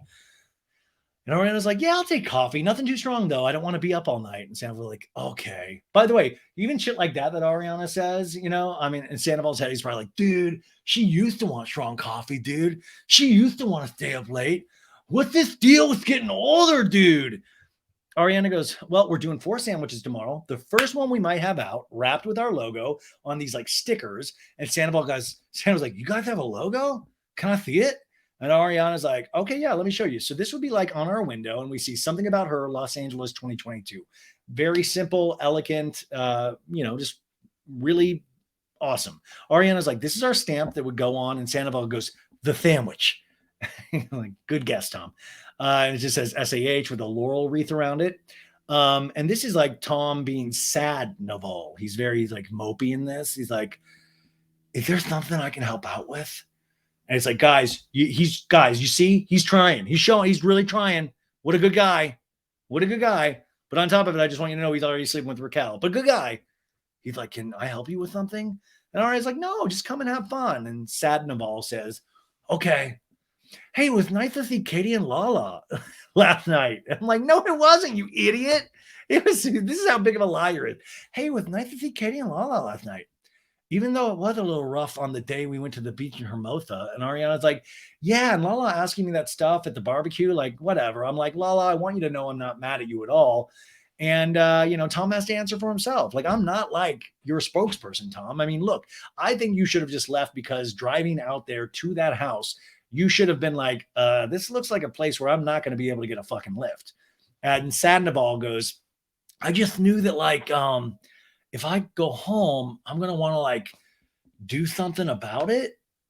We'll get to that in a sec. But also this, Ariana is, very logical. Like, oh, you see that, you probably couldn't get a lift out there. But, Ariana's sad point is that he could have. He was lying about not being able to get a lift. But also Sandoval wants to be like, if he wanted to fix her pain about her grandma if he had come home.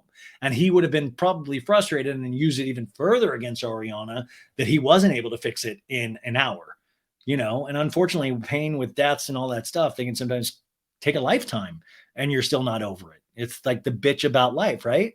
And on top of that, she had the dog. All of these bad things are happening, but Tom wants to be a hero.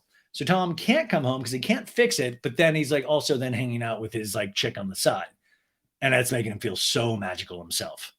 It's just really fucked up anyway you think about it. Ariana's like, well, that's how you are. It's like, you can't help, I'm not annoyed. I'm annoyed, not at you, Tom, but just obviously at life. It's like, just go away, which is a very real feeling, right? That's real. She's had a horrible summer. And Sandoval's like, yeah, it's been a lot. it just sometimes it feels yeah, I like this. He's like, how do I bring this up? It's like we haven't been as he's like, have you checked the battery drawer? Did you notice there's just it's full because of me? I mean, it was almost empty, Ariana. It's like, I mean, I know your grandma, but like we gotta have batteries in this house. This battery, we don't have fucking power without the battery. Tom, we paid the electric company. What? Are you kidding me? No, he goes, there's been a lot of things that have been bothering me and stacking up and sort of swept under the rug. And like my very presence seems like it fucking annoys you. And Ariana goes, your very presence? I don't think those words are even words that I say. I'm just being honest. And Sandoval's like, that's another thing. Like you snap at me and like fucking belittle me in front of other people. Like flashback to Cancun where Sandoval, it's the same flashback. And Sandoval's like, and that like really hurts my fucking feelings. And Ariana's like, but yet you're the only person that I'm constantly wanting to hang out with more. And I never get to hang out with you and have it like be us. And I've said that for months. You peacocking on a night out, everybody else gets that. And I get like the leftovers. And Sandra was like, I feel like sometimes here, obviously, with all the things that you've been going through and shit, I've been dealing with like shit. I don't feel like connected like we should be, We didn't even take fucking pictures together at Scheana's wedding. Like Scheana's first wedding. Like, that's fucking crazy. Sandoval, you did fuck Raquel on that trip. Maybe you could have used some in that time frame to like do some glamour shots with Ariana, but we all make choices in life, right, folks? We all make. I bet Tom has some pictures of Raquel from that trip, right? Huh? You know he does. They show us various photographs that have Ariana and Sandoval in the photos, but not in any together. But also, when you start getting in a long-term relationship too, is that you have like this whole history of pictures, and as Ariana says, you don't need to feel bad about that, Tom. I don't think taking pictures together is a marker if you're connected to someone. And Sandoval slaps his leg. He's like, okay, dude, but yes, it is. Everything I say, are you just going to disagree with? And Ariana's like, no, I agree with what you're saying about us not being connected. And, Sandoval's like, okay, yeah, okay. My plan's working. All right. Nice. Ariana's like, but remember, we would like cook dinner together and put on the War on Drugs. And like, we don't do that anymore. Now, you guys, just for everybody, this hit me because the War on Drugs is one of my favorite bands out there. The War on Drugs, their last two albums are two of the most beautiful albums if you let them just kind of wash over you. I'm forgetting the dudes, the lead dudes. It's just so good. And these albums, what's it called? I'm blanking on anyways, I love the last two War on Drugs albums. I think they're is like a better place. Anyways, but it's great music. And I just really pictured this, like, just putting on music, making like, there is a romance and kind of just sharing those moments. But the War on Drugs, what a great band. I really, really love them. It's guitar, you guys. It's not pop. It's guitar and these kind of music, they're like 6-7 minute songs that kind of wash over you, but really, really, really great. And that was I was like, oh, I can see that totally. And Sandoval's like, well, let's do it. Ariana goes, we would put music on the speakers and make dinner together. And now Sandoval's crying. He has his hands covering his face. Also, by the way, hands covering the face when you cry usually sometimes means somebody can't cry. You're covering up what you can't do. It's just like a technique from acting, but also showing your face too much when you're crying. There's a little bit of fakery in that. You want a little bit of a half and a half of like holding down. Anyways, Sandoval's like, I just want to be better. I want us to be more intimate, butt stuff. Now he goes, having sex like 4 times a year. That also affects me. And Ariana goes, okay, well, maybe you need to spend time with me because I cannot have sex with somebody who feels like a stranger. Ariana and talking head goes, to me, quality time is one-on-one, no distractions, no other people, like really focused on each other. I'm like, gross, Ariana. Oh, this and the batteries? What is wrong with you? She goes, I want that emotional and physical intimacy, but you can't like telepath your dick into a vagina from the Abbey, like, which is hysterical. Because she's basically going, listen, when I'm in bed, you're fucking at the Abbey, you're still out partying, and I'm in bed.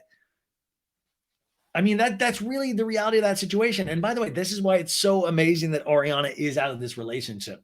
I mean, it really is. I think this is like going to be so good for her. I think Tom is still going to struggle with a lot of these demons that he's obviously struggling with very intensely. But I mean, and also with the Raquel thing, I think the Raquel thing, if you really look at it from all sides, it's like I would love to know if Sandoval is going to sleep with anybody on his tour. I see some of these like young little girls on there, like trying to touch his body in some of these TikToks, and I'm like, dude, just I mean, like maybe be single for a while. Maybe just sow your old oats. It's not even sow your wild oats. Usually people do that in their 20s and 30s. You're in your 40s, but like live your dream. But don't. I think he feels the need to have some sort of stability, and in his head, that's a relationship. If I'm in a relationship, then I'm not a douchebag. So like maybe just go and just be like the caveman you want to be. Go be the rock star you want to be. But listen, 4 times a year, that's not a lot, right? There's some issues there, but I can understand like these are very real things. And trust me, that is not the only couple that has, started to not have sex as much. Even Schwartz talks about his relationship with Katie, where remember like the season where they were kind of just like, yeah, we, with Stassi was still in it, where they're like, yeah, we actually like not having sex and we're fine. We want to be together. We just don't want to have the pressure of having sex. And then Schwartz would be like, do you want to have candy in bed and watch a movie and not have sex? Like that was literally a scene in their house. And that made Katie happy in that. And then Katie has gone on to say, and I'm sorry, Miss Maloney, if you're listening, that she has went on to have sex and she's very much enjoys it. And I think Ariana probably is at that place where she might be enjoying sexual relations again. But sometimes when you have this much, emotional warfare, you're this connected with somebody or have this much history with somebody, sometimes that makes the sex even tougher. It's not just that kind of like drunk, exciting sex that Tom like wants when he's drunk, at 2:30 in the morning at one of the bars on Melrose. There's more to it when you're in a long-term relationship. Sandoval's like, what if like you would consider us actually hanging out? And Ariana's like, doing an activity, going for a walk around the neighborhood, making dinner together, not us like necessarily like going out and getting drunk together. And Sandoval's like, that's like your definition of quality time. And Ariana's like, but that is the definition of quality time together. And Sandoval goes, it is not. That is your definition of quality time. So this is the crux. This is it right here. Tom is Peter Pan. He does not want to grow up. He is literally Benjamin Buttoning before our eyes. This is him, like finally all of his carnal desires are finally coming to the forefront. He is there. And to him, the definition of quality time is out on the town, is buying shots for everybody at the bar, buying everybody's drinks, being the life of the party, sitting around, laughing, talking, music playing, all of this stuff. And sometimes the party just is over. Sometimes it's time to go home. And for Tom, he's going to keep pushing. And I think that's hard because it's not necessarily the strongest foundation. Like when I was I was a GM at a nightclub a long, long time ago. And it was like a weird 3 years of my life, but it's something that wasn't sustainable. Like I would get hammered every night with clients. It was just a lot, but your job was to be a part of the party. Your job was to make, people have fun and to sell a bunch of booze and to drink a bunch. And it's just a really, really tough lifestyle that doesn't really do a lot for relationships in the long term. But Sandoval still is in this kind of magical thinking where he's like, I'm a reality star, dude. And I have a kick-ass cover man, dude. And, like people like me. And Ariana, she's just sitting there making me feel stupid. Not buying batteries, dude. Watching Love Island, man. But Ariana's, you can have different definitions of quality time, but I really think, I don't know, there's not going to be a lot of people. Sandoval, I'm sad because I feel like, he's going to be one of those dudes, though. He's going to be in his 50s and his 60s. He's going to have that girlfriend that's probably in her 30s, early 30s, not Raquel, and eventually, you've seen it, and with Instagram, you see it more and more. He's going to be that older guy that's going to get the younger girl because the younger girl hasn't been put through torture, through relationships at that point. That's why it seems like men go young, because the older women have been put through such trauma by guys like Sandoval and Schwartz, So like, dude, 28 years old, dude, it's like a real chippy, dude. It's not, I've shown her the world. I'm worldly. Anyways, the producer in a talking head to Sandoval goes, what's your ideal way to spend quality time? And he has that like weird black and white polka dot shirt. And he's like, let's take some mushrooms together and watch the sunrise. Let's go skinny dipping in the pool. Let's go hang gliding. I like stimuli. I'm like, dude, it's a Wednesday. Calm down, man. But listen, I know Tom likes his mushrooms. I enjoy mushrooms, but like, there's also a time where you pick your battles. Like, I would never, mushrooms maybe once every 6 months, maybe, like and that's even a lot. But when you get in this kind of way of thinking of like, life is a constant adventure, like, sure, okay, yeah, Anthony Bourdain it up. But at the same time, you still have this one foot that you're wanting to have this kind of stable life. But at the other one, you want to be like, dude, I'm sorry. Like, that's just not the way the world works. I mean, you can, but like, then be honest with your partner that that's who you are now. But life isn't just like on a Tuesday. And also, as we get older, it's just that lifestyle is just so, it burns out really, really quickly. But also, if he's just like, this is his ideal way to spend quality time, is like, get a bunch of fucking heroin, dude. And just like, get on a roof and see if you fall off, man. Like, just have one of your friends just throw bricks at you until you like feel something, put your dick into a big pile of wet mud, just roll it around and see if it does anything. Those hairs on your butt, like, burn some of them just so you feel something, like real quality time, like, get into a car and just crash into one of your neighbor's parked cars and just run and just hope you're never caught. Plant like evidence somewhere and get one of your friends busted, like for drugs or something. Just really live a life, just go off to Mexico and get a fake ID under a whole new personality and just kind of live out your days. But at the same time, hang glide, jetpack, all of the cool things like that. Oh, you know what? Another thing is, you could build like a whole costume out of metal, and like it could do cool things like a jetpack. And the producer's like, "Are you talking about Iron Man?" Oh yeah, I knew that sounded familiar, but yeah, do it Iron Man, dude. Like, have a fucking like a tin suit that just did all these kind of cool things. Oh man, I gotta talk to Schwartz about that. Like, we could probably make one of those, dude. Just like really live, do you want to have kids? Yeah, dude, there'll be plenty of time for kids, dude. We're in our 20s. Tom, you're actually 42. Oh, dude, age is a number, dude. Sandoval goes, dude, why do you wild out and get drunk and sing songs with like Logan, Ariana? You don't get drunk with me. Now, he's talking about her best friend, Logan Cochran, who's been on the show before. And I know Logan even before I did the podcast. Really good guy. And also, he's Ariana's BFF, like this other guy, Brad. But Logan is it's like her best friend. Like, he is over there just doing, I mean, like, listen, I've seen him just do Beyonce dances all the time. Like, he is a fun dude. Like, people just fall in love with Logan. My mom loves Logan. My mom's met Logan a couple times. Really good. He's one of the GMs now at Tom, but you've seen him pop up in a bunch of the season. Just a really, really good guy. But yeah, he's like that fun guy. Like, and also when you're out with Tom, like, Tom does have like a group of people around him, and Ariana has her people.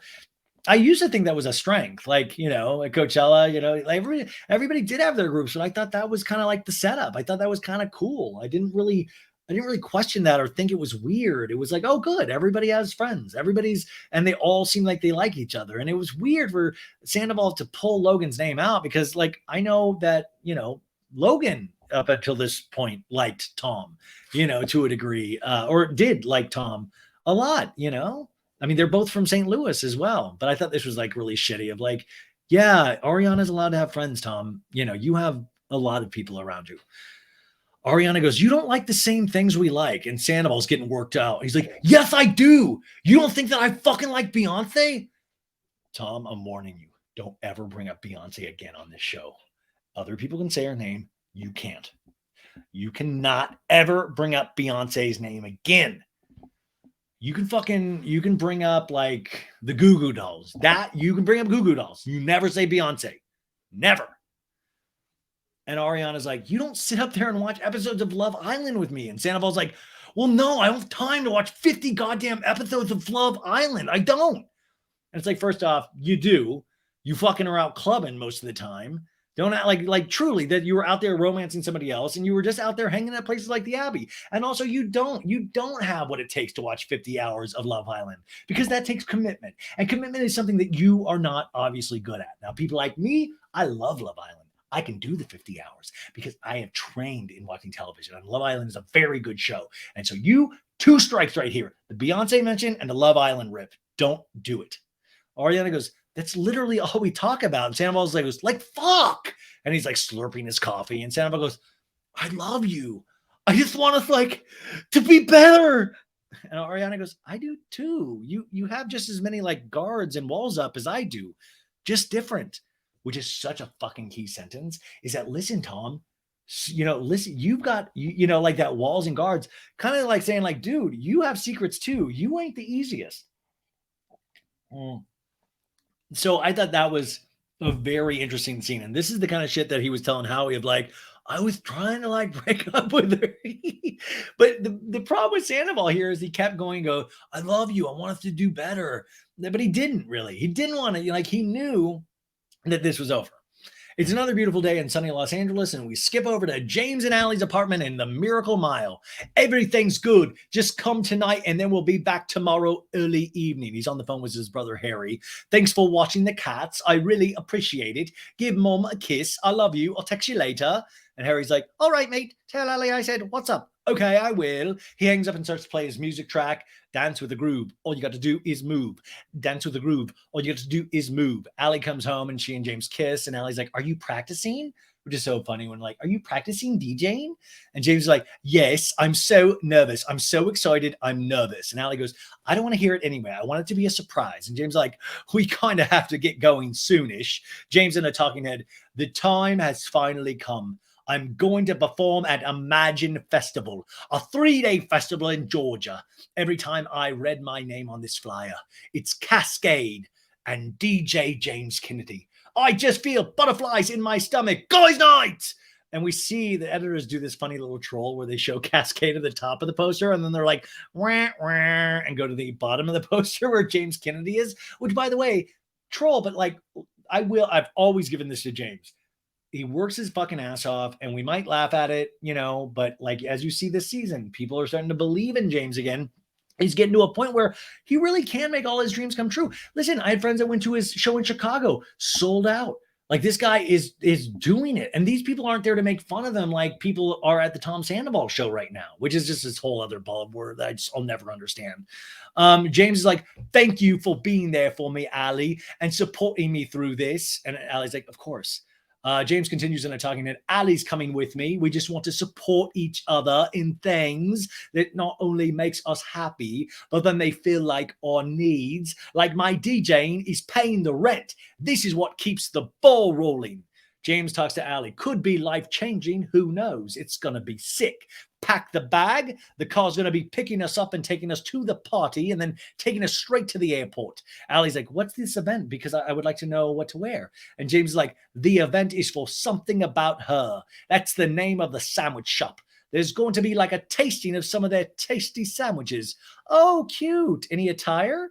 I like when this felt like, you, Allie, did you just hear about you? You fucking know the part. Come on. James is like, Lisa's going to be there. And Allie goes, oh, so wear a gown. No, I'm wearing this. He's got on a t-shirt, relaxed pants, and a sweatshirt tied around his waist. The only thing that actually James does put on is he puts on those big AirPod Max Pros. And I was like, James, you're literally wearing huge DJ. It's so funny. James like, are you down to have a chat with Lisa at this event with me? It'll be me and you and Lisa conversation just to be like, okay. And Allie goes, about what? James in a talking head goes, first impressions are important when it comes to Lisa Vanderpump. When I'm introducing her to Allie, I almost feel like I'm introducing Allie to my mom. It's like, oh God, Mom, I hope you like her. Oh my God, I'm not doing good on the DJ James Kennedy accent. But it is cute that for all intents and purposes, at times, Lisa Vanderpump might have been a more stable force in terms of that kind of, I don't want to, what I'm saying? Like kind of might more firm with James when he actually needed somebody like that. So I do find that relationship interesting. So Allie is like, sorry, I just lost my place here. Whew. So yeah, they're talking, have this conversation with Lisa. And James is like, I feel like she doesn't know you yet, Ali. And Ali's like, I'm stressed. James continues in a talking head. I just want everyone to get along, get invited over to Villa Rosa for a couple dinners, He clicks his tongue and smiles. James goes, I've got a whole bunch of errands to do on Monday. And Ali's like, yeah, the therapist is up there with them. We get a flashback to the previous day at lunch. And Ali's like, sometimes when you can be reactionary and get loud, and I think that it's good to be aware of it and work on it, maybe get a therapist. And James is like, I got to be better, babe, and I will. I'll do that. I'll promise. James goes, I'll definitely at least set up a session for Monday with someone. And Ali goes, I'm going to hold you to it. I think it'll be good for us and for you. I don't think like you've been crazy or bad or anything, but I just don't know. I don't really like what I saw in Hermosa. They flash us back once again to that Hermosa Beach day. And James is like, you joke about my old proposal right here at the beach. And Schwartz is like, it was a bad joke. Hilarious. Go make another bad joke. You're a fucking joke. Fuck you, fat fuck. And Ali says, I just know that the emotions do come out, and they can come out like really intense and oftentimes directed at your friends and people you love. Wow. Isn't that an amazing kind of summation of DJ James Kennedy? Raquel, do you really think this was your replacement? Come on. You could have never said that. That's really just dead on. James is like, well, I mean, there's only so many situations I can take before I get pissed off at something, James in a talking head, when you watch a movie and see someone in therapy, okay, it's usually about someone who doesn't have their life together. It's kind of normally someone whose life is in shambles. And I just never felt like my life has ever been in shambles. I had $12 in my bank account at 16 and working at Coffee Bean on South Beverly Drive. And here I am, like everyone wants to tell me they have such a problem with me. Take a look at your life, then take a look at my life. I'm DJ James fucking Kennedy. Guys night, poo-poo head. You're a poo-poo head. This is so sad though, because I see what he's doing and I see what he thinks about himself. And we all see like the underlying issues, like even Ali sees it. But it's like, he so wants people to think that he has his life together. It's, like, look at me. I built myself up. My family's had such issues. I take care of them, but look at me. They didn't say I could make it, but DJ James Kennedy is playing the Imagine Festival and not one of those fat fucks. It really is like this kind of weird sweetness to it, but there's so much covering. There's so much covering here that I hope Ali can convince him to actually commit to therapy because, imagine the strengths of DJ James Kennedy with actual therapy that he paid attention to. Like, how fucking strong would that be? Ali goes, therapists are great. You can unpack like childhood trauma. And James is like, I don't have childhood trauma. Like I don't need to talk about the engagement failing and my fucking world-class proposal going to shit. He literally calls it my fucking Rachella proposal going to shit. It's everyone around me that keeps telling me I need to talk about it. It's kind of fucking annoying, honestly. Ali knows all of this is wrong, but once again, just kind of plays with it. I mean, dude, this dude does have childhood trauma. Like, we've talked about it on this show. And also, to his point earlier of like, I've never had my life in shambles. The editors did a real kindness where they didn't like flash back and like, Lisa, don't fire me, Lisa, please. I need this job. See you next Tuesday. It's the only thing I have. Like, editors could have trolled him so intensely right there. We're at Lala's apartment in Los Angeles. Lala's like, I know it's not a sandwich. It's more of a hamburger. But do you think this bag is too much? And she pulls out a sparkly hamburger purse from her closet, and it has lettuce, cheese, tomatoes, onions, and pickles on a sesame seed bun. And Kristina's like, oh my God, this is perfect. And little Lala's like, yeah, I got a little purse down here too. Woo! We shoot over to something about her in West Hollywood. Katie and Ariana are setting up for the tasting. And, they're just doing the little thing, setting up. And then we zoom over to Schwartz's apartment in Valley Village. We're shown the normal mess all over the place in complete disarray. Schwartz has headphones on doing push-ups. And it's like, what? Stop. Like, we get every time you guys film at Schwartz's house, you got to show him like juicing or like putting like on clothes or, trying to get his life together. And it just makes you sad every time because he's like doing like push-ups on those things that you buy at like fucking like one, like those the two handle things that you do push-ups on. By the way, we see a blurred out Andy Warhol Jax Taylor print that actually Ariana's brother Jeremy made of Jax. We see that Schwartz has one of those in his apartment. We see a Lisa Vanderpump, like weird kind of decorated poster as well. It still looks like a complete disarray. It's wild. So Sandoval enters, he's like, knock, knock. And Schwartz is like, just get a little session in. Yeah, going back and forth. What happened to your Schwartz is like, what happened to your shirt there, Sandoval? And Sandoval's like, spilled some coffee on it. And Schwartz is like, you sure it's not self-tanner? And Sandoval's like, well, I got a vintage suit I'm wearing with the vintage shirt tonight. He shows Schwartz the outfit, and Schwartz is like, oh, I like that. I'm excited for Katie and Ariana. By the way, I'm going to go in there like hyper positive. And Sandoval goes, everything's cool with Katie, right? Like, you're okay to come. Why would he be okay to come? Why, after the last couple of episodes, would we, like, literally, this is like this Schwartz, every fucking scene with Katie in the last couple of episodes, he'll be like, I'm so fucking happy that I'm never fucking with her again. I fucking so dislike her. Like, that's literally the Hermosa Beach scene. They did the Cancun scenes. And it was like, it's so embarrassing for Katie to watch back. Like, I know you're on a show and you have to go probably, but it's just gross. Like, stop saying you support somebody. Like, you probably do support her, but stop saying the other thing. Like, I'm so glad I'll never have to be with her again. Like, that shit is said out of rage and anger, but we've got to grow up enough to like hold those demons back sometimes. Like, it's just like his default thing is to say shit like that, and it makes him look like a real putz. So Sandoval's like, Schwartz is like, I mean, we really didn't talk about if it was cool for me to come. And Sandoval goes, Ariana kind of invited you, you know? Oh, you mean your friend Ariana, Schwartz? Your friend Ariana that, your other best friend is cheating? Oh, okay. So Ariana was being a friend to you and being solid? Interesting. Schwartz goes, yeah, I know. Like, if I get any sense of Katie being uncomfortable about me being there, I'll just, you'll probably stay. And by the way, Schwartz does this nod and clicks his tongue going sideways. Have you noticed in this episode, everybody was doing these weird click tongues? Like, oh my God. What if that's a sign that all this is fake, you guys? What if it's fucking some kind of Morse code?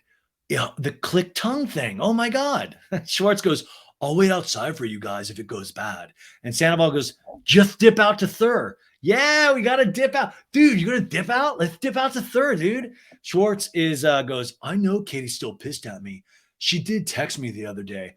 There's some sort of like gossip blogger, and they're like, I saw Schwartz and Raquel, and they were making out all night. And Sandoval goes, that's insane. Probably thinking, oh my God, have they got me? By the way, what gossip site? Was this Demois or was it Bravo and Cocktails? I'd be really curious of what the actual thing here was. Schwartz goes, I know, my God, dude, because I explained to Katie, which is the truth. And he hands his phone over for Sandoval to read the proof. Raquel is kind of my dude bro girl. Schwartz girl, Raquel is kind of my dude bro girl. Like, she's my friend. And Katie sent me that the other day, and I shut that down immediately. And they show Katie's text, and Katie's like, you're dude bro? Ella, okay, Tom. 1000% a lie. On my life, Katie. I've never kissed her since Cancun. And then Katie's like, I'm sick to my stomach. Schwartz like, Katie, we didn't make out. Pull the security footage. Me and Rack are not a thing. We just made out once in Mexico. And Katie's like, I believe you, but this has been thrown in my face for weeks. This is what I'll say too, though. Like, this is their relationship, sure, but like, Katie is on such a good path right now. Did you see her on Watch What Happens Live? I mean, she looked hot last night. Like, stop with the texting, Tom. Like, just don't. It does not serve you at all. Like, trust all of us. Don't. It's like the sick pattern you guys have that you both need it. Like, it must be like very addicting to like it must be very hard to stop doing that, but like, stop. You are in such a better place. Like, just don't. You don't like, it's like, truly let Tom figure out what he wants his life to be at this point. You are so like, don't keep going into this with him at all. It will not be worth your time. And Schwartz is like, I don't know how to interpret her being so upset about something that's so fucking silly and innocent. I'm so tired. It's not silly and innocent, though. She said it meant something to her. I know you like make out with everybody, so it's silly and innocent to you, but it wasn't to her. So also there's a theory here that maybe Schwartz has to prove to Sandoval right now that he doesn't like Raquel as well, because he's, like, listen, because Sandoval now has expressed interest to him about Raquel. Who knows? There's so many interesting things, and unfortunately, seeing who this involves, we'll never probably get the true answer from these doofuses. Like we'll never know the real because these guys, we'll catch them in a bunch of lies, but it would be nice for some time of like, okay, this is why I did this. This is why I said this. Schwartz in a talking head goes, I would have never kissed Raquel had I known the fallout that was going to happen afterwards and how much it was going to hurt Katie. Yes, she told you a million times it would hurt her. I feel like I'm taking crazy pills. I hate the word gaslighting, but my God, like, do you understand if somebody says something to you, that's an actual statement? Like that is a statement. That is actually gives you the hint of what is to come. It was a lovely kiss, but like, it was not worth the blowout. Schwartz goes, I think she's at the tail end of this whole Raquel thing, and now I just need to let it breathe for like a month. And then what? Then what? Are you going to tell her about the girlfriend living with you? Sandoval goes, did you see Katie's mom? Watch it, Sandoval. Schwartz goes, yeah, I dropped the dogs off. How's that been? Well, she's upset with me. She sees her daughter is distraught and upset, and I'm the one causing that. Like, here's my impression when I walk in and see Katie and her mom. And Schwartz presses a button on this little goat toy that has a high pitch, like, yeah. And Sandoval's like, no. I'm sorry, dude. Terry Maloney has main cast energy. Like, honestly, Schwartz, you better step it up or Terry might replace you at this point. I just feel like at this point, maybe 10 seasons in, they don't worry about this stuff. But how do you not stay up worrying at night about the fucking people that you make jokes about in these scenes? I'm not talking about these two guys, but just in reality shows in general. Like, I would just be so scared of, like, oh my God, did I say something about my mom and dad? Like, oh my God, they're going to see this. What are they going to think? It would just keep me up at night. We're back at something about her. Katie and Ariana are making cocktails and lighting candles for finishing touches. And Katie's like, candles are lit. So first we're doing the Greek salad sandwich, and then they're doing the sopressata. And then Penny's like, are you going to name one after me? And Ariana's like, yeah. I'm like, Penny, why don't you work first before we name a sandwich after you? Who even are you, Penny? I just met you. Penny goes, if Lisa Vanderpump has a sandwich named after her, I better have one named after me. No, Penny, no. I need you here because you want to work, not because you want a sandwich named after you. My God. James and Allie arrives at the sandwich shop, and James is like, hello, congratulations. Yeah. And he has his big Apple AirPods Max around his neck. And Katie's like, do you have a minute to hang? We have 20 minutes. And Ariana's like, can I make you a welcome cocktail? Anyway, so they're getting like cocktails. They're passing the sandwiches. And James is like, those are beautiful. Ariana hands a sandwich wrapped neatly in brown paper and tied with a twine ribbon. She's like, this is our Greek salad sandwich. And James takes a bite and goes, wow, wow, wow. You look so happy and excited. Oh, wow, this sandwich. Is Schwartz coming tonight, that fat fuck? And Katie goes, well, I haven't talked to him. If he comes, he comes. If he doesn't, he doesn't. Right. And Ariana suddenly knocks the glass off the table. She's like, oh my God, it didn't break. Oh my God, thank God I didn't break it. Yeah, because if you broke it, it might have been bad luck, right? and luckily you didn't break it, and nothing bad has happened since. Lisa arrives, all smiles. She's like, there's something about her. I feel like Lisa always waits for like the audience applause of like, here I am. Nigga Lane. Lisa in a talking head goes, I'm really happy to see Katie and Ariana actually moving forward. They've taken the space. They've got the concept. As I always say, if you want something done, if you want something said, ask a man. If you want something done, ask a woman. By the way, they're shooting Lisa Vanderpump's talking heads through straight up Vaseline. Like I was like, it was so glossy. It's like very Kris Jenner. But by the way, she's right. James is like, I'm headed to my music festival, Imagine Music Festival, DJ Cascade. Lisa goes, are you really? Yes, I'm very excited, Lisa. How many people are you playing to? Well, it really doesn't matter, Lisa. The matter is the connections I'm going to make. And my baby over here is coming to support me, as she always does, as with everything she does. And Lisa goes, maybe to keep an eye on you is a better way of putting it. And Allie's like, no, I'm coming to support. And James goes, Lisa, she's not a pushover. She stands her ground. And Lisa goes, she clearly needs to. She needs to. And Lisa wags like, you naughty boy. To be the other half of James Kennedy in his life, you need to hold tight and stand strong with this one. He can be disrespectful. To me, he's not. And that's only because I would. Remember that time when DJ James Kennedy was drunk and like Ken got involved and he's like, Ken, no, and Ken was like, I'm gonna knock your spot clean out. Lisa in the talking head goes, you've got to put a firm bit in his mouth, and that's what Ali needs to do, because on his own, I'm not sure he's going to make it. Ali goes, well, I think he's getting a therapist on Monday to talk about some anger issues, which, by the way, I love that they're talking about therapy of like, yeah, you can just pick up. You can find a good therapist immediately. We'll get you in on Monday. It's not like that in person.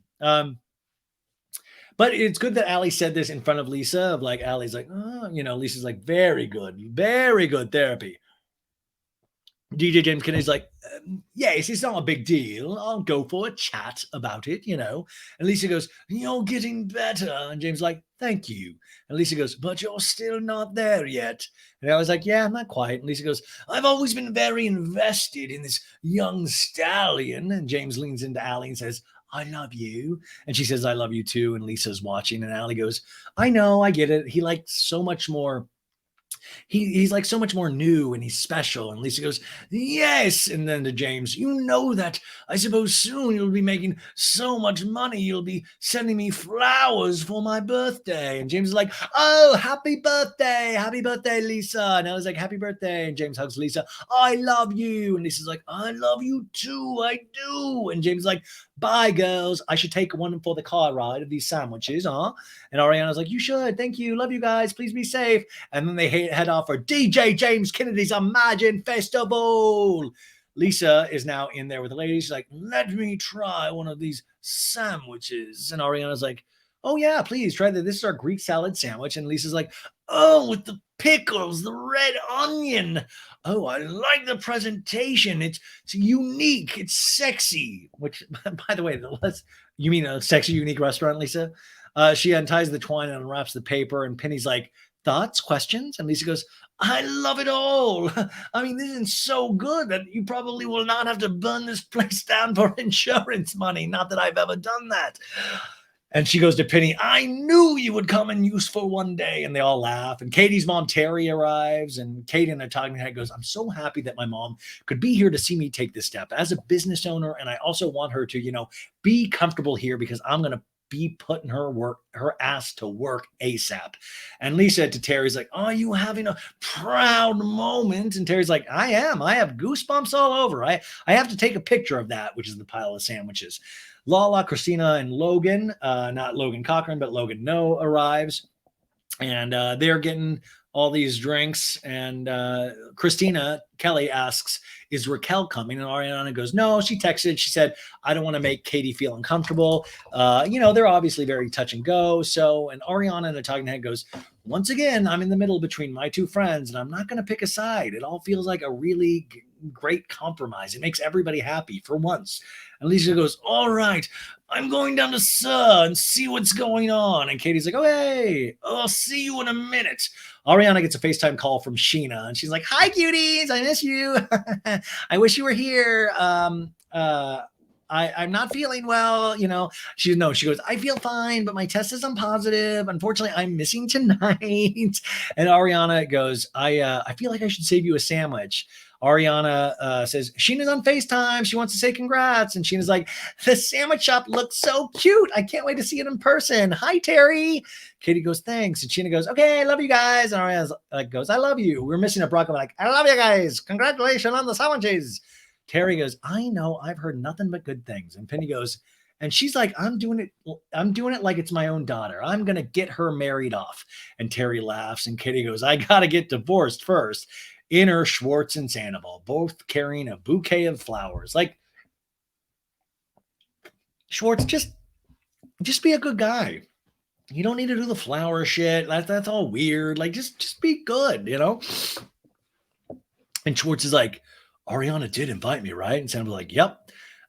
Penny goes, okay, once that's final, we'll get Katie married off. And Lala goes, oh, I love her. And Penny goes, do you need a husband too? And Lala goes, done. And Kristina goes, I'm good. Schwartz goes in to Sandoval, like headed in the door. He's like, you go first. And then Sandoval pushes him through the door. Just a bunch of funny guys. And Sandoval goes, hi, how's it going, everybody? What's going on? And Schwartz is like, oh, wow, this place is This space is perfect. Sandoval gives Ariana the flowers. She thanks him and laughs, and they kiss. And Schwartz goes, hey, I got you these, Katie. And Katie's like, oh, thank you. And Schwartz is like, I'm a little jealous. I mean, I love our spot. Ours as well. Like, let's not get into that. This is fucking perfect. But Schwartz does that like patented Schwartz thing where he's like, okay, I'm going to come in. I'm going to say how amazing it is, going to give a compliment, and then I'm going to bag on what I do, and then say, forget it and give you another compliment. It's like textbook Schwartz. Katie appears emotional at hearing this compliment, but says nothing. Terry's mom takes a picture of Ariana and Katie standing next to their sign, something about her. And she's like, okay, real quick, come on, picture, okay. And Katie's like, mother. She says it that way. She says M-A-W. She goes, mother. Gets a nice photo. Katie addresses everyone and says, anyways, this is just the beginning. This is what eventually is going to become something about her. Ariana's like, just a taste of what is to come. And Katie's touching the sign. This is the foreplay. We're going to go down to Sir where we can be more comfortable and sit down and have more drinks. And Ariana goes, we have 3 more kinds of sandwiches coming and we'd love feedback on them. Everybody cheers and claps. So now they are going to go down to Sir, which is just a hop, skip, and a jump. Like really, really, I mean, truly within walking distance. They have a private party area in Sir, and Kristina goes, hi, Lisa, we're back. And Schwartz to Lucinda, the designer of Schwartz and Sandy's, is like, my God, the sandwich shop is going to like open before us. Oh, just kidding. Katie and Ariana arrive, and Ariana stops to hug Rocky Raquel, who's waiting in the private area. And Ariana's like, hi, how are you? It's like, I'm good, congrats. And Ariana's like, thank you. And Schwartz is like, I just wanted to say happy birthday, Lisa. Sorry I missed it yesterday. I love you so much. And he gives Lisa a kiss on the cheek. Thank you, darling. A server walks in with a large tray of sandwiches. Ariana's like, okay, guys, these are the 3 sandwiches. Get digging in there. We see Ken waiting for a sandwich. Like, oh, I need a sandwich. And then he literally walks up to the person serving sandwiches, and he's like, did you hear Raquel say that Tom Sandoval's and they got in a jacuzzi? May I have a Greek goddess sandwich? Anyways, the sandwiches look delicious. Everyone's helping themselves and enjoying. What's the price point on these sandwiches? What are these sandwiches going to set me back? Ariana with her mouth full is like, oh my God, I'm drinking, trying to wild out with you. And Sandoval with his mouth full goes, I love it. Kind of poking fun a little bit about like what he considers quality time. And so they're Sandoval and I talking. And I goes, Ariana and I have been together for nearly 10 years. And obviously I love Ariana. Really? Is it obvious? I couldn't tell with that dick and somebody else. High five. Okay, nobody. But because how different we are as people, we've kind of grown a bit apart. Yeah, Sandoval, we've heard it. Ariana goes, oh, you need that bite right there, Sandoval, with the jalapenos, being very cute. Sandoval continues in the talking head.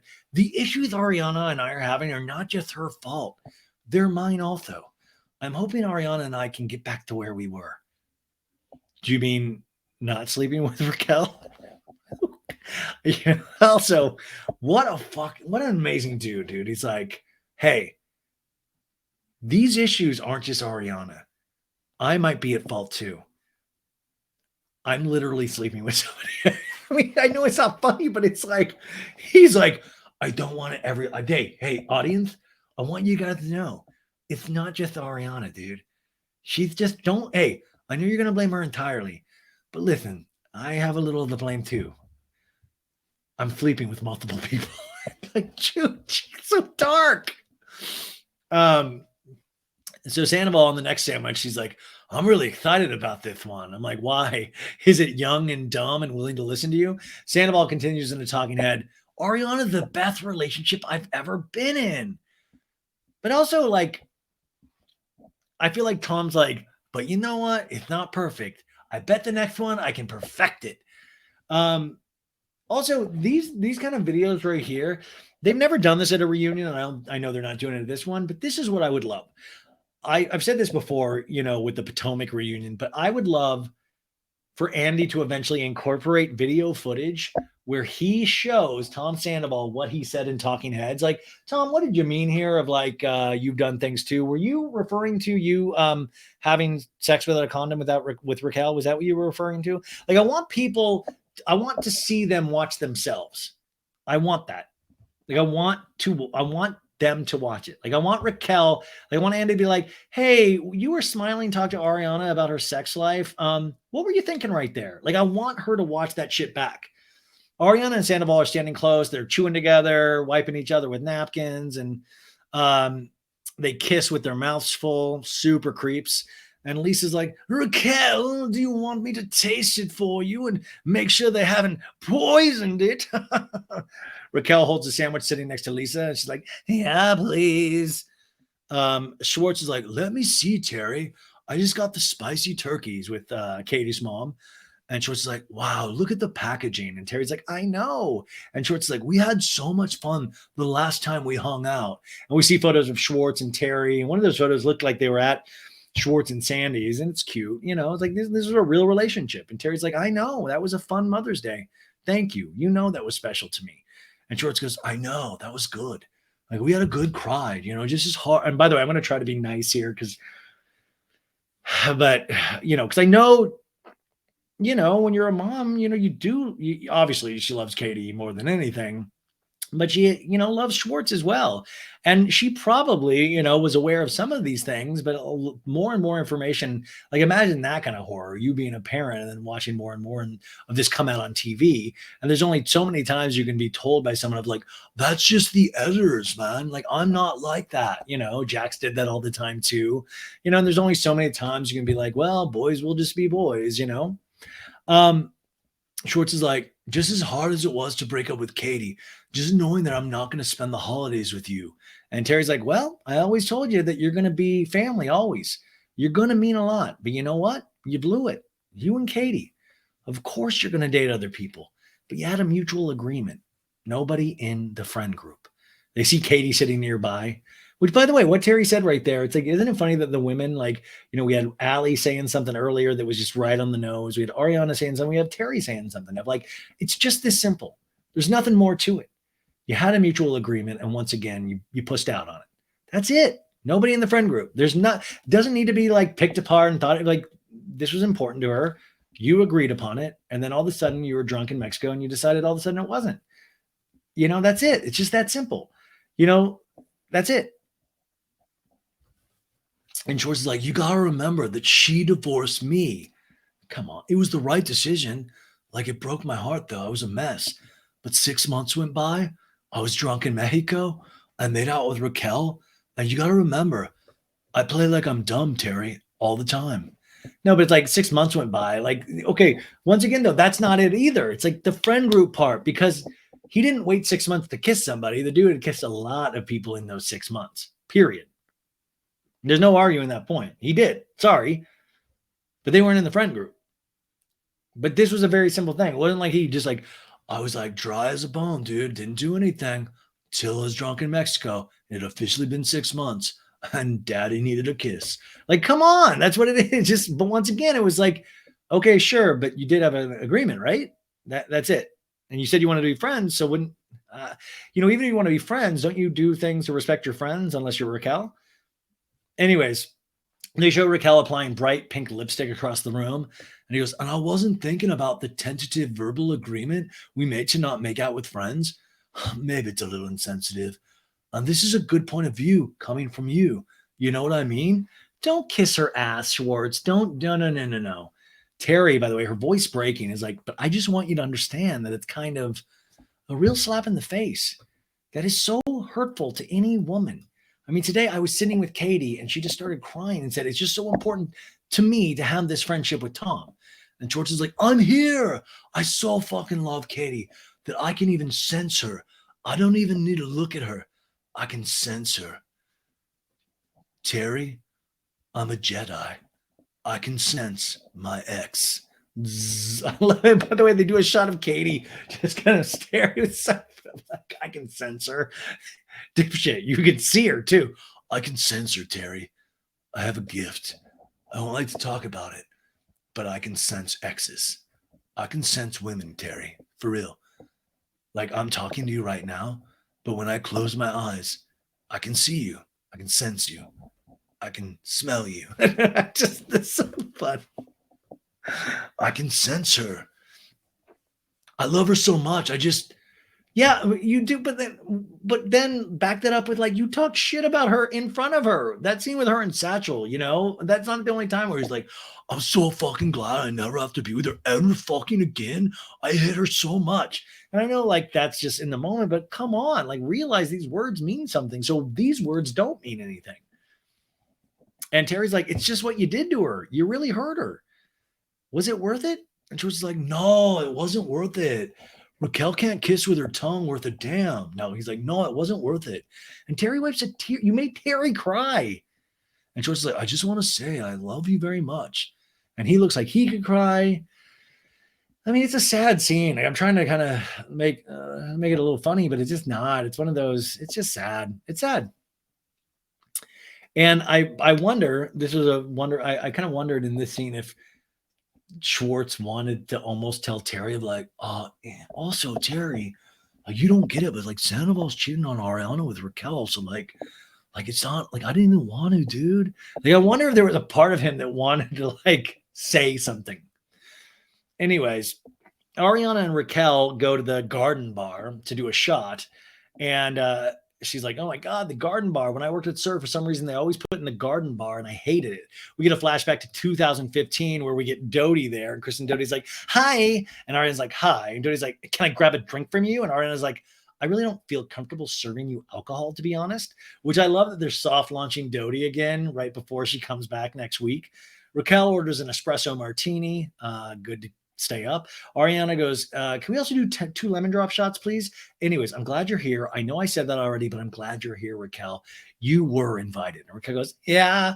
And Ariana's like, "But I'm understanding of Katie's feelings because when I put myself in her shoes, I'm like, I would feel some type of way." And Raquel's like, "Definitely." And Ariana goes, one thing I always want to reiterate with her is that Raquel is still that sweet person that I love her. Like Schwartz is the person that you had this agreement with.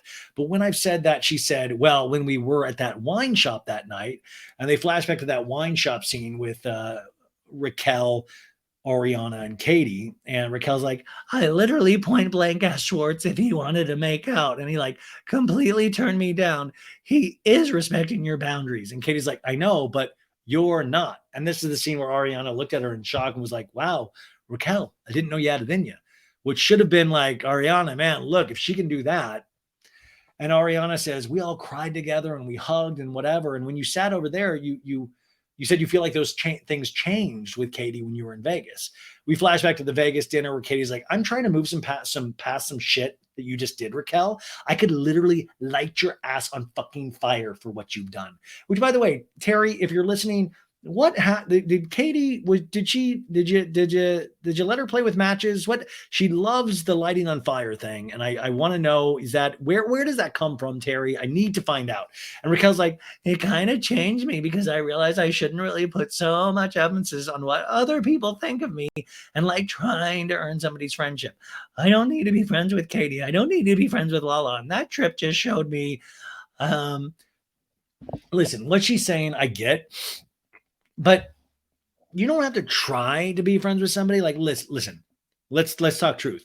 Lala was straight up like mean to Raquel even before any of it. Like Lala was kind of flat out just making fun of Raquel, like just to her face, behind her back. Lala was, before any of the Sandoval shit happened.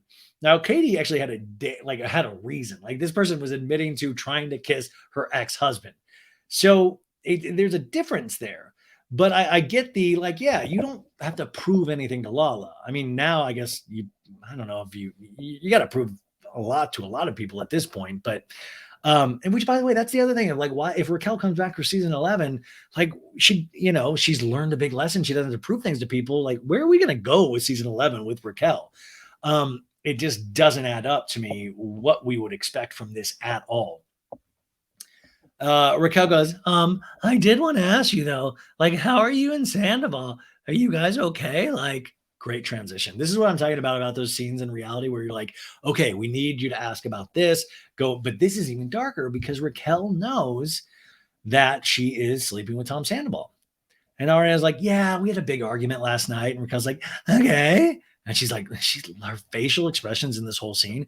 And Ariana goes, he feels like he's not being heard, which is why he's always the loudest person in the room. And Raquel's like, do you think, because I remember when I opened up to you about James and I not having sex, and you told me that, and I was like, yeah, Sandoval and I sometimes go through dry spells.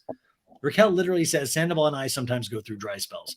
Now, you kooks out there, you flat earthers, you thought this meant that like this was, oh my God. Well, I saw one theory of like, yeah, because Ariana already knows they're sleeping together. So they were talking about it openly, you know. And then I heard like, oh, she slipped, all that. I think it's not even that. I think Raquel in her warped mind says, like when I went through a dry spell with James Kennedy, Sandoval's saying the same thing with going through a dry spell with you. Like Sandoval and I sometimes go through dry spells. But it is great if it's accidental. This is where that idea I just had about the reunion, like show that footage and ask Raquel what she meant by that. And Ariana immediately goes, we do. Yeah. When you come home after working all night and what, you're like just going to whip your dick out and I'm going to be like, yeah, let's fuck. Like that's never going to happen. We have to spend time together.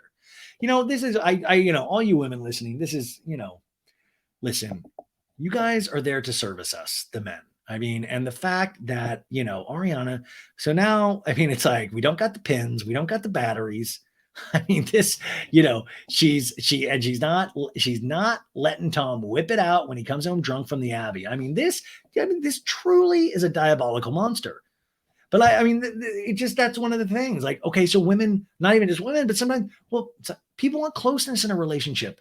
People want romance. People want love, you know, like sometimes people just don't want dry fucking, you know what I'm saying? Sorry, everybody. Raquel makes a disappointed face and purses her lip to the side of her face. And the production plays tense violin music. And Raquel's like, I feel like in a relationship, you should want to like have sex. And Ariana goes, okay, Kay, but you have to be like emotionally intimate before physically intimate.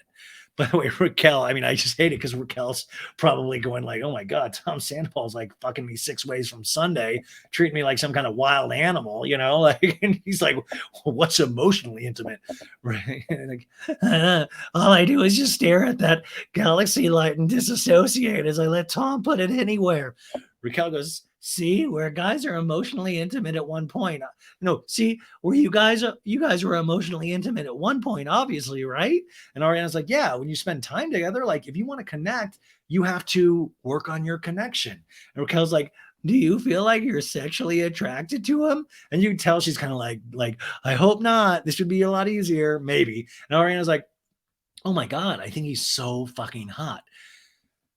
Listen, she's not well. No, I'm joking. You know, by the way, I thought, you know, Tom was a good looking dude. I think Tom is a good looking dude. I don't know. And Ariana goes, but then I'm not hot. You know, you don't look at my body and go, yeah, that's what I want. I want cellulite, fat thighs, a big ass, and bingo arms. You guys, what are bingo arms? Does that mean like bingo? And you put up your arms like one of those car dealership. I mean, what does big arms mean? But it just goes to show you, we all have some kind of weird body dysmorphia because Ariana is like a beautiful, beautiful woman. And this is how people, and especially women, sometimes are made to view themselves. I mean, I hate to be open with you. Like I've yo-yoed in weight all my life. And I sometimes don't feel sexy. No, but like, it is one of those things. Like I remember I was like, I don't want somebody to see my body. Like I know that's embarrassing to admit, but it's one of those, you're just like, oh, gross. How do you explain that you know, sometimes overeat? How do you explain to somebody new that, you know, like, it's like, you're like, oh God, because you want anybody that you're with to like, you know, like be, I don't know. It's so hard, man. Life is hard, you guys. Anyways, Raquel goes, Ariana, stop. Ariana, I feel like a lot of it's in your own head. And that makes me really sad. Raquel, just Raquel, girl. Oh my God, it's in your own head. You know, it's not, you know, it should be in your head. And I'm bonking your boy. And no shit, Raquel starts to fake cry right here. And she's like, hey, I do that to myself too. It's fucked up. Like, I think that we're a lot prettier than we think we are. And we're our own worst critics.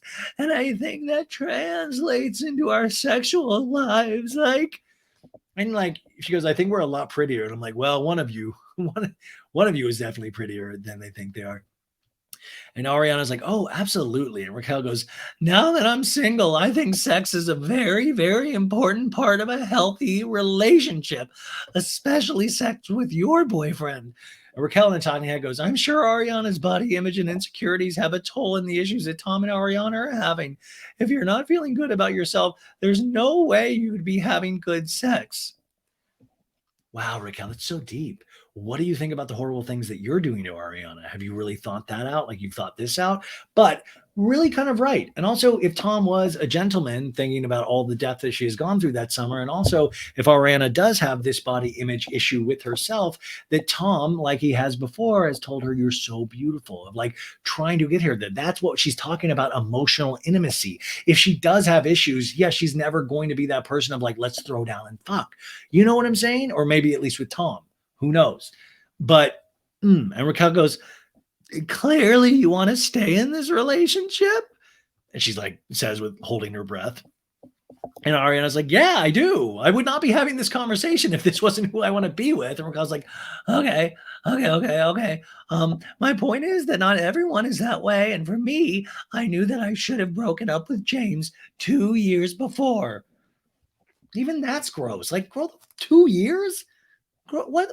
Ugh. Raquel goes, because I wasn't attracted to him anymore. And Ariana goes, I think we'll talk it out. We'll be fine. And Raquel heaves a giant sigh. Okay, well, let's take this little lemon drop shot. And it's been sitting here for a while. And they cheers. It is really weird, though, because she's crying for this personal information. And Ariana really does not see this coming, you know? She thinks she's talking with a friend. They're sharing stories. She's sharing secrets, let alone Ariana sharing that with the audience as well. But it's really hard. And just so you remember, it's not just Tom, it's the Raquel part as all. She played a hell of a part here. It is really, really bad. It's really, really personal and gross in these details. And Raquel, and the thing is, I've watched this scene so many times, you can kind of see moments of Raquel trying to read Ariana, but sometimes you can't see anything in there. That's the thing, is that you're trying to see where she is, what's her take, what's her stance. So Katie is talking about her sandwiches still. She's standing with her brother Joey. Joey, her brother, was there as well. And Joey actually got into it as well that night, but they didn't show him. Ken is by himself eating. He's like, oh, this is good. Ken is actually saying to the sandwich, did you know Raquel stayed with Tom Sandoval when Ariana's grandmother died at the jacuzzi? They bring out the final tray of sandwiches, the soprasadas, and Raquel's at the bar with Sir Manager Peter Madrigal. And Peter's like, cheers to a great summer, Raquel. Poor Peter. Lala is like, hey, family. And Lisa's like, hello, beauty. Did you like the sandwiches? I did. And Ken goes, the vegetarian one. It's amazing. Did you know Tom Sandoval? And Lisa goes, oh, yeah. I actually tried a couple of them before because we had a little test in my house. My house, our house, but my house. And Ken goes, when she kicks me out, it'll be all hers. And Lisa goes, when I finally see the light, right? After 40 years. Wouldn't it be great if Ken was like, I've been fucking Raquel this whole time. And Lala goes, well, do you think that people my age can go out and find somebody that they can be with for 40 years? And Lisa's like, of course you can. It depends, you know. What do you want to put into it, you know? Do you want to be an influencer? No, she didn't say. Lala goes, I just want another baby. And I'm like, uh-oh. Oh, yikes. Watch out, the Don. No. And little Lala's like, yeah, put one in me. Lisa stares at her and Lala goes, I want to experience that moment again of bringing a baby into my home, you know, because I'm very scarred with what I'm going through right now. And the next go around, I want an absolute with my future kid. Lala and I talk, and he goes, I absolutely want to give Ocean a sibling, but I want to know that the next child that I bring into the world, there is no chance of this baby being taken from me, which is what I was talking about earlier. Lala says, I don't want to be being around my child every single day to be dependent on someone else's behavior. Lala continues in a talking head. So the next step is to get a sperm donor and my co-parent will be my mama. Now, you guys, this is so cool, so bad it's good. I want to announce that I, Ryan Bailey, have volunteered as a donor. A lot of us, a lot of us podcasters will be donating to the Lala Kent Second Baby Fund. And we're very excited, very excited. Anyways, Lala goes, does that make sense, Lisa? And Lisa's like, yes, but that's a hell of a line you've drawn in the sand. Wouldn't you just want to be in a loving relationship and feel secure with somebody and then have another baby? And Lala goes, well, of course, I hope that's what my future holds. Somebody who I love and adore and we grow old together. They do a shot of Ken. But I also don't want to put my life on hold to wait for a man to come into my life. I feel like I'm in the first time, a very, very long time, I can recognize myself again. And me too, little Lala, yo. Which I was trying to think of season 11. What if we get a Lala pregnancy storyline and then they do bring Brittany and Jax back and we get a Brittany second pregnancy storyline? And that's the thing is, do we want a pregnancy storyline? Do we want that? I don't know. Like, it's so much more exciting to watch these people burn their lives to the ground. These kind of things are like motherhood, where it's like a beautiful thing. You're like, yeah, it sounds amazing. You're doing a great job. It's like, yeah, it looks amazing. I don't need to see it, but you by the way, there doesn't seem to be a bad mom on this show. Do you notice that? Am I forgetting? But everybody seems to be great moms. Schwartz sits down at a table. He's like, do I smell bad? And he goes, oh, yes. Lucinda, the designer, sniffs him too. He's like, yeah. And Schwartz is like, because sometimes when you buy a new shirt, and I bought this shirt today and you don't wash it. And Lucinda's like, yeah, you don't smell great. Oh, really? I need a lemon. And I was like, what? You need a what? And he takes a lemon wedge from the table and wipes it under his armpits in public, on camera. And Schwartz is like, my hippie friends used to do this. Did they do it in public? Or did they go to the bathroom and do it, Schwartz? My God. Like, what is it? Like, Sir's health code is priority a C. You just knocked it down to a D right now. My God. Like, I'm praying for the, like, fucking lemons and limes over at Schwartz and Sandy's. Like, my God. Guys, if you go to Schwartz and Sandy's, just bring your own shit. Like, this guy's rubbing shit on nipples and, like, under his pits. Like, what? Also, you just tried just flat out deodorant? And also, Schwartz, it's not how new shirts work, bud. It's just not. Do you know how sometimes if you get a new shirt, it makes you have the same body odor that I've had my entire life? Oh, man. By the way, I'll shit you not. I bet he fucking did all those push-ups and then didn't shower in between. He's like, oh, I'm good looking. I don't need a shower. Oh. Schwartz goes, I just don't want to risk someone drinking with that lemon, so just don't touch that. Hey, Tom, Sandoval, we have a situation here. What's up? You know when you get a new shirt sometimes and you sweat in a new shirt that you haven't washed? Do you have anything? Because I just put lemons in my pits. And Sandoval's like, I didn't bring anything with me, dude. Which is weird because Sandoval probably already has like a fuck kit where he's just like, when I like to fuck at the Abbey afterwards, I always have a kit of stuff to wipe up my pubes and things. Okay. Oh, Sandoval? Oh, it's me, Josh. Is it true you have a fuck kit? I'm so sorry for the people listening the first time that have no clue what I'm doing. I don't either. So anyway, Sam was like, Schwartz like, okay, well, don't use that lemon. Sam was like, okay, I'm not. Lisa, by the way, there's a shot of her sitting with Nicolane, the sexy beast. He steampunk decorates all of my restaurants, Nicolane. We see Janet and Jason, my friends Janet and Jason. Janet was on Kristen Doute's podcast today, and Janet's helping with something about her, and Jason, her husband. They're both really great people. Raquel walks up to the table of people, and Katie's like, hey. And Daniel says something like, we're talking about eating ass over here. Get your ass over here. And Raquel goes, oh, fun. And Daniel goes, nice to meet you. Hi, I'm Daniel. I don't know what that whole little bit was. And Raquel goes, Katie, I wanted to congratulate you on your sandwich shop. After I got invited to Tom Tom, I figured it would just be the best that I just didn't show up. Katie looks at her and says nothing. And Raquel goes, but I tried your sandwiches. They taste bomb. What I'm saying, vibe, bomb. They talk bomb.com. And Katie goes, thank you. Raquel goes, yeah, I know you've heard about Schwartz and I making out at the bio yesterday, which you proceeded to rage text Schwartz about. Katie's facial expressions right here are amazing, but also Raquel's facial expressions are like beep boop poppy boop boop boop. She's like getting stern with Katie of like, let me, AI, artificial intelligence is just getting so good. Katie goes, I didn't rage text him. where did this bravery from Raquel come from? Did Sandoval instill this new bravery into Rocky Raquel? It is wild how ballsy she is. Like, what? Raquel goes, so are you asking him like if we did it or not? What was the point? And Katie goes, yeah, because basically he gaslights me saying I've been overreacting to the whole like Cancun thing. Raquel goes, you filed for divorce. If Schwartz and I made out there or not, it's like none of your business, is it?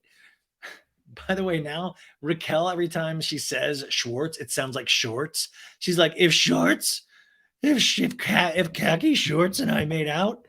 Katie goes, why are you talking to me about this? What the fuck are you doing right now? Raquel in a talking head goes, Katie's never been one of my friends.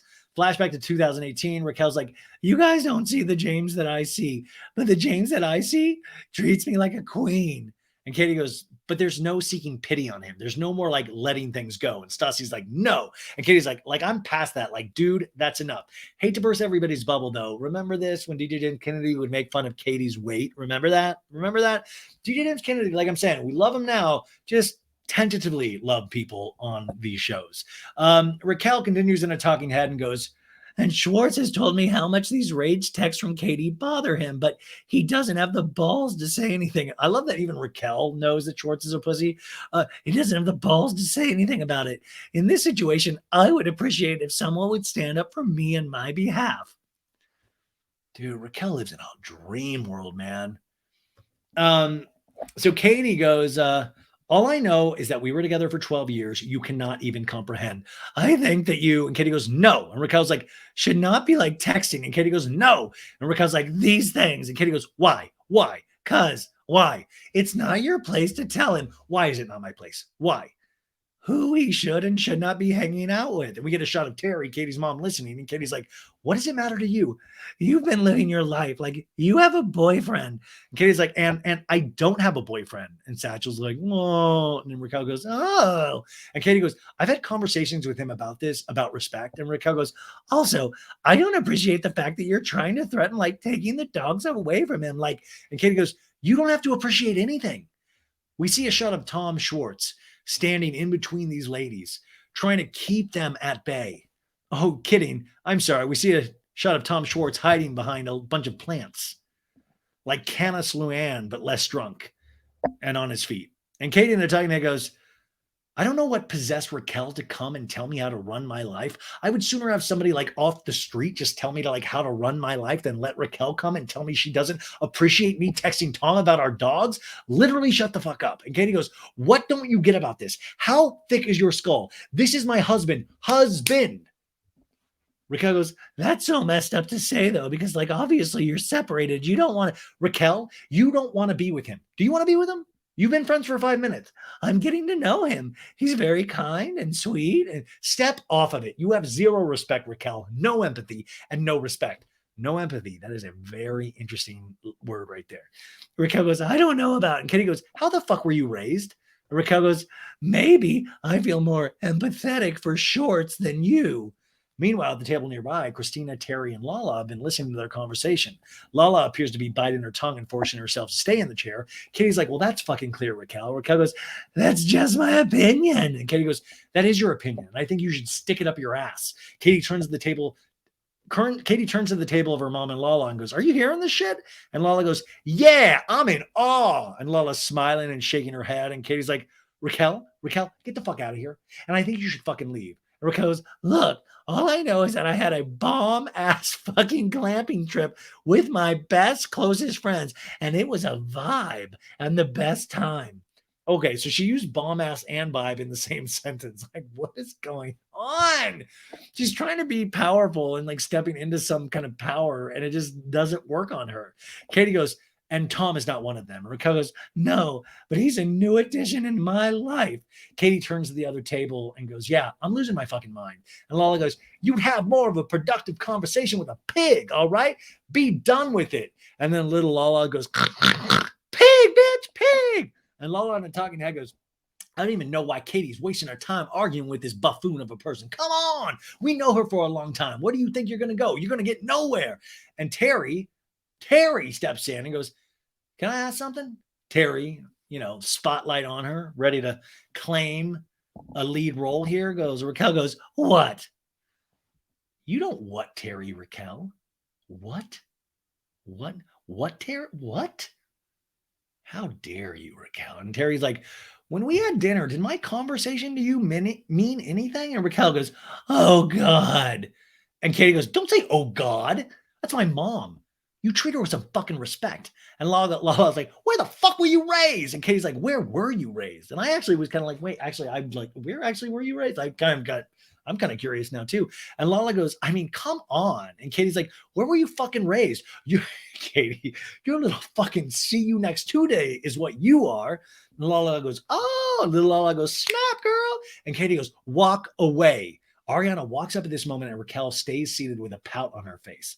But still just a pout. Like at this point, I would be full on sweating, like just like rope-a-doped. And like Raquel's just like, and Katie goes, talk to my mom with respect. She was fucking nice to you. And Terry goes, oh, Katie, hold, Katie, please don't do that. And Katie goes, no, I'm so fucking done with you. I am so fucking done with you. Lisa looks from her table with Nick Elaine. It's like, what was that? Do I smell ratings? And then we see Ken like, did you know Tom Sandoval and Raquel? Now, Schwartz from his table, now he's moved from the plants to a table far away. And Schwartz is like, oh, she sounds really mad though. Oh. Someone from his table goes, Schwartz, talk to her right now. Sandoval has shown up standing next to Ariana to see what's going on. And Raquel's like, from my experience, from my friends that fucking support me, this glamping trip was a big mistake. She got way too cocky. And Katie's like, what fucking friendship? And Terry's like, Katie, I'm not trying to be disrespectful. I was just trying to be really respectful to you. You hurt me so much. And Raquel goes, I was being honest. We see Brett. We see Simon Curtis. I'm like, Brett was on the show a couple weeks ago, All Friends.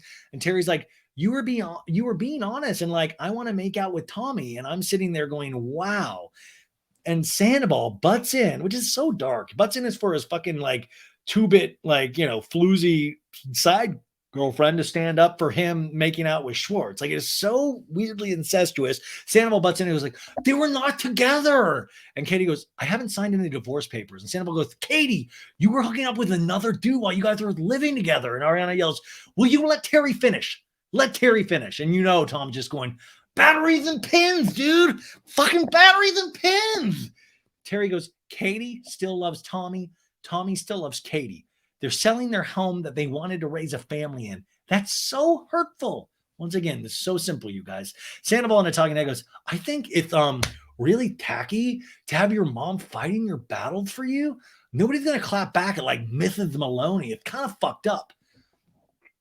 Tom, is it as tacky or more tacky to have a mom say invest $250,000 into a restaurant that you're actually really not focusing on because you're putting your dick in somebody else and in a 10-year relationship and starting a band? Is it tacky like that? And you go, man, in terms of tackiness, where are we with the tacky thing? Like, because that could be considered tacky, but this, I guess, tacky, I don't know, but that's tacky too, right? Like, if this is tacky, you gotta say that's tacky. I don't know. Raquel goes, you were the one who told Scheana that you, and Terry goes, shut up, Raquel. That is so wrong. And Sandoval goes, but that actually happened. These people, like, you wouldn't like take these cameras down. Like, act like normal people. Katie goes, Sandoval, go away. Just please walk away. And Sandoval's like, you think you own the floor? You think you own every situation? Sandoval has a real problem with women speaking their mind. Do you notice that? Ariana doesn't praise him and say that he's right all the time. Katie said, like, he's got there's like a real woman issue here that I really unfortunately didn't see, even though people have said about it in the past. I apologize. Camera pans to Lisa, who has a hurt, disappointed, yet titillated expression on her face, listening. And Katie goes, Tom, you don't get to do this. And by the way, she means Tom Sandoval, because Tom Schwartz is still hiding. Sandoval goes, how do you think that felt to Schwartz? You're banging some other dude? How do you think that felt to Schwartz? Well, I don't know, Tom. Schwartz had like fucked a bunch of girls during their relationship and stuff like that. How do you think that made Katie feel? It's just so weird. Like, there's always like a yin yang. There's always an action and a reaction. It's so wild, right? But no, we don't think any of that stuff right now. Schwartz is sitting from his table, quietly watching behind a wall of plants. Raquel leaning over and putting her hands on Katie's leg goes, sorry if it hurts. And Katie goes, don't touch me. I feel like Raquel was almost like, I know this sounds paranoid, but Raquel was almost like asking to be Like, it must have taken everything for Katie to not lay hands on her. And I feel like this is the weird disconnect too, is that Raquel's almost like putting herself in situations. And I feel like she potentially did that again when she got caught by Scheana that night after all this, like when, got busted when Scheana like pushed her against the wall. That was another night where I think Raquel gets in these spaces where she gets in somebody's personal space. And it's almost like this, I don't know if it's like daring to like, oh, but it's weird. It's like you almost are asking for somebody to like get handsy with you. Do you know what I'm saying? Raquel goes, "Oh, sorry that you're fucking jealous. I don't know what the fuck is that." And Katie's like, "Walk away, Raquel, walk away." Raquel gets up and she goes, "I'm done." And Sandoval goes, "Here's the issue. Is that like it seems to be the only perspective that matters in this whole situation is Katie's and yours." And Terry goes, "I knew you were going to say that." Oh man, I would love to know what Terry thinks of Tom Sandoval. Peter Madrigal, Sir Manager, goes, "Tom, are you just going to hide behind the plants? What's going on?" And Schwartz like, "I'm not hiding. Like, well, you know what it is? I'm just having like a really emotional moment. So I was having like a breather. So I was just having a breather, like, cause I was talking to Katie's mom. Oh, are they fighting? I had no clue. Lisa, they have another shot of her sitting with Nicolene. And Ariana comes up to Lisa and goes, "Can I talk to you?" And Lisa's like, "Yes, my dear girl, about what?" And Ariana's like, "I just want to go home." "What's the matter? What's the matter?" "I just want to go home." And she's crying. I can't be here.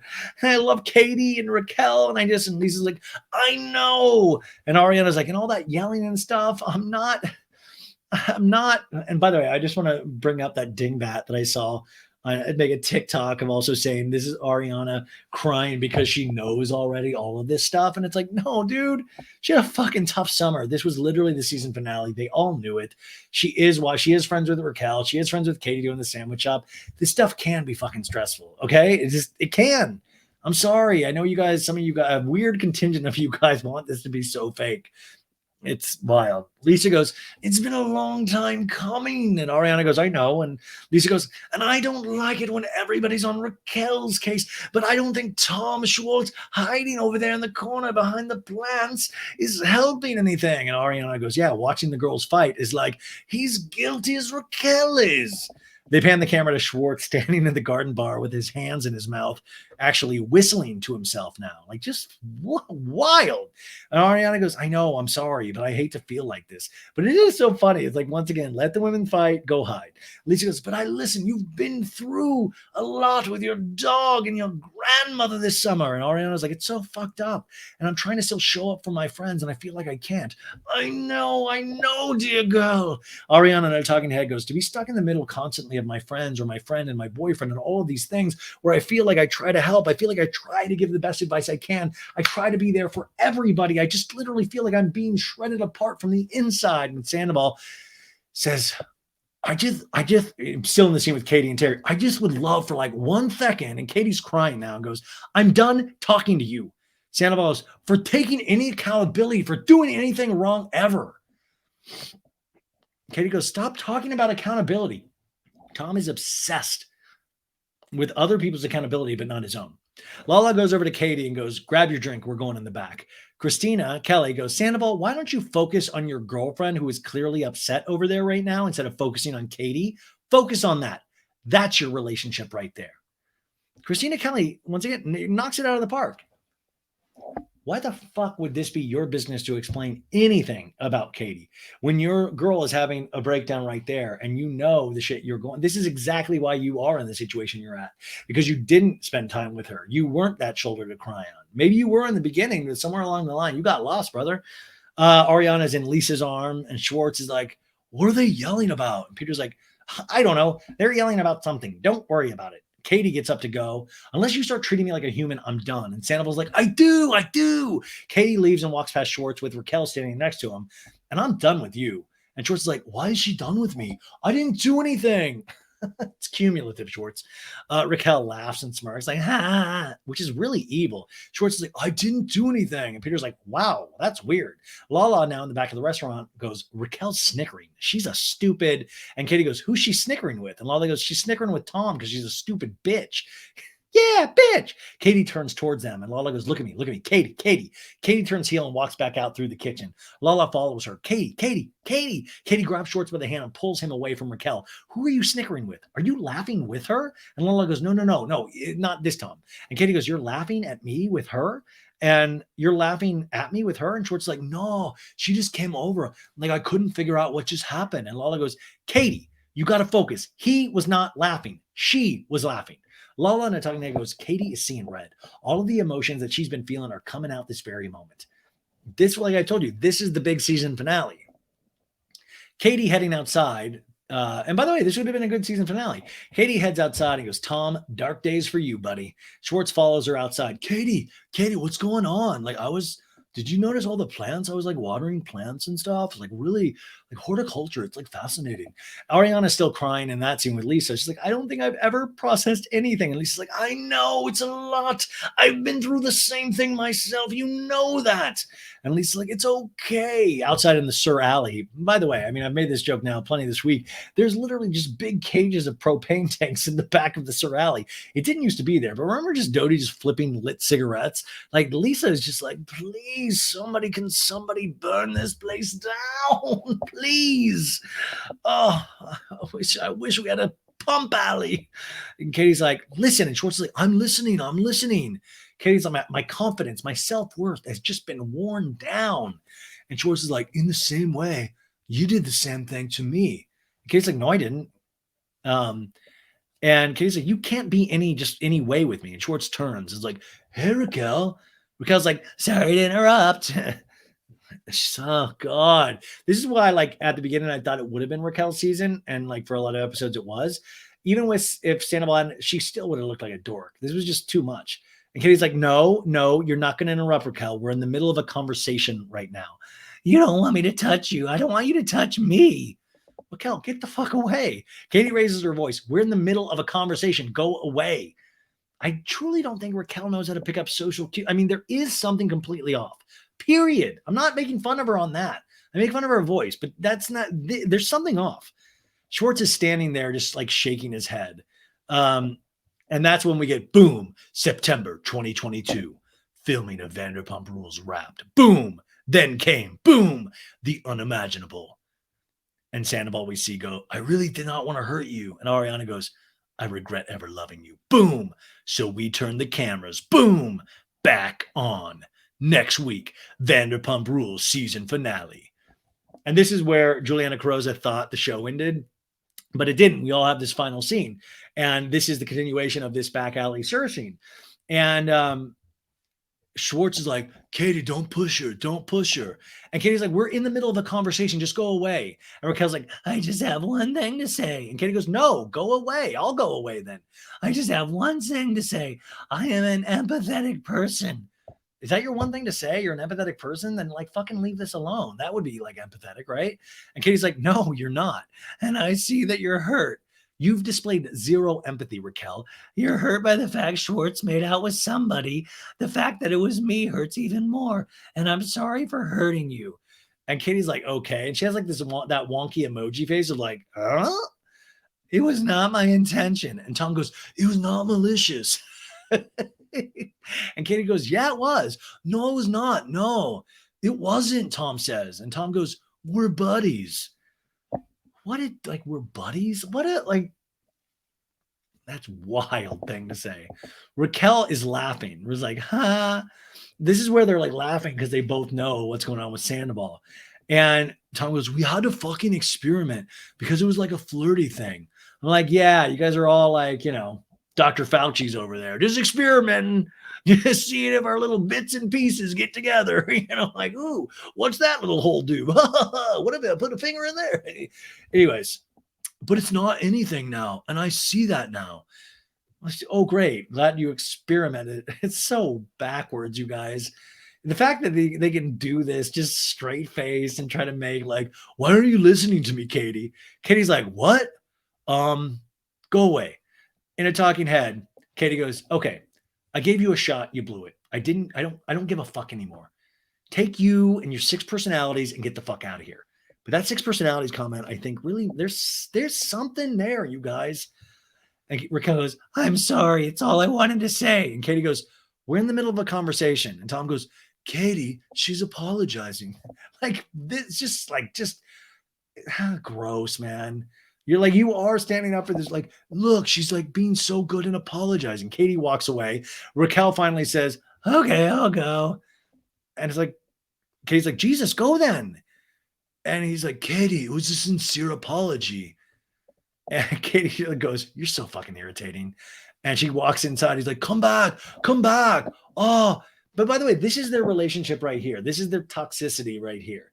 Is this come back, come back? Like him doing something completely horrible, her being completely broken by it, her kind of saying like really harsh things, and then her leaving and like, no, come back, please come back. Like just leave each other be. Like, you know? He's like, come back. But he's laughing. He's like, come back. She's like, it's done. And he's like, no, Katie, it's not done. And he's like, she wanted to apologize. And she's like, I don't need an apology from her, Tom. Well, why didn't you just say that? And she goes, I just did say the fact that you told me to shut up and to listen to her. She was trying to say, I'm sorry. I don't want to hear that from her. And Katie goes, Jesus, dude. And she walks inside and Tom just sits on a bench like Forrest Gump, like a dumb Forrest Gump. And somebody like, well, Forrest Gump was pretty dumb, but I'm saying dumber. He sits on a bench and pulls out his phone. Like, what's he looking at? Like memes? He's looking at Sandoval, goes, oh, dude, is she buying it, dude? We see a cake be brought up and out and everybody's singing happy birthday to Lisa. We see Katie's brother.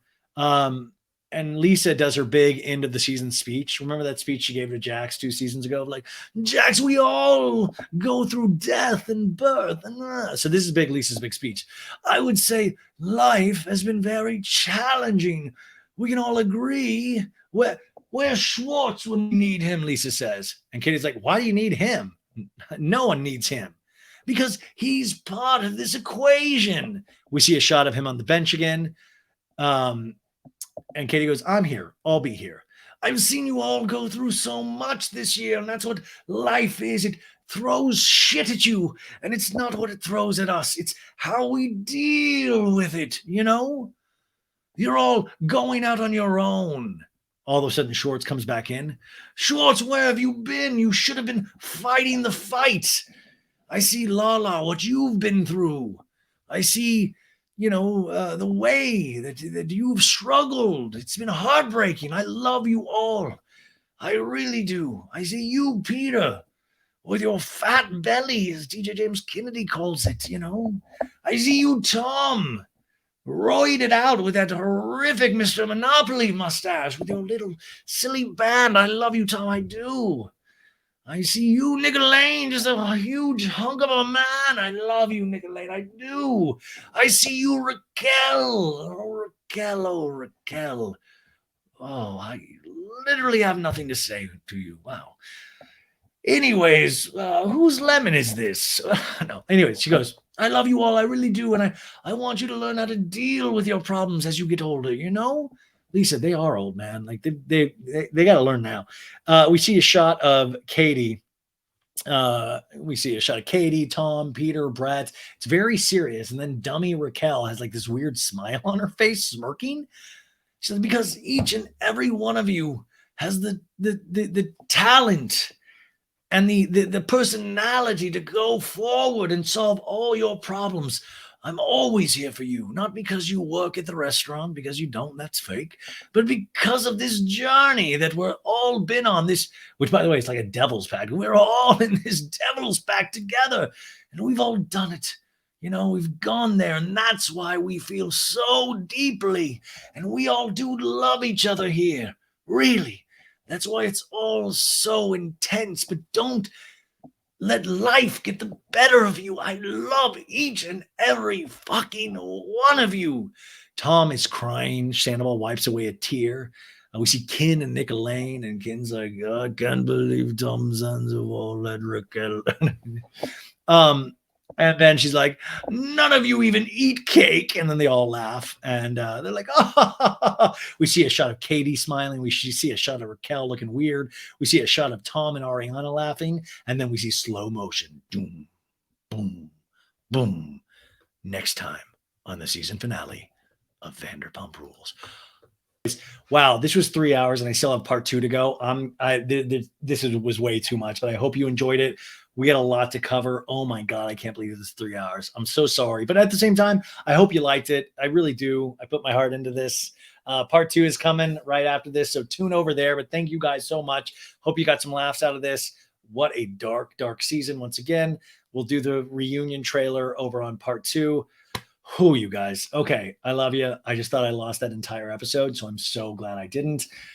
Rate the podcast 5 stars on Apple Podcasts and Spotify. You made it to Friday, you guys at the weekend. I always say, do something fun, eat something good, drink something great, hang out by yourself or with friends, tell people you love them, kiss somebody only with their permission. Don't cheat on anybody. That just seems obvious. Make sure you stock up on batteries and pins, and we will see you bright and early on Monday morning for all new week of shows. We got a great lineup of guests already. Plus on the Patreon, I'll probably do another episode over there. Okay. Bye, guys. I love you.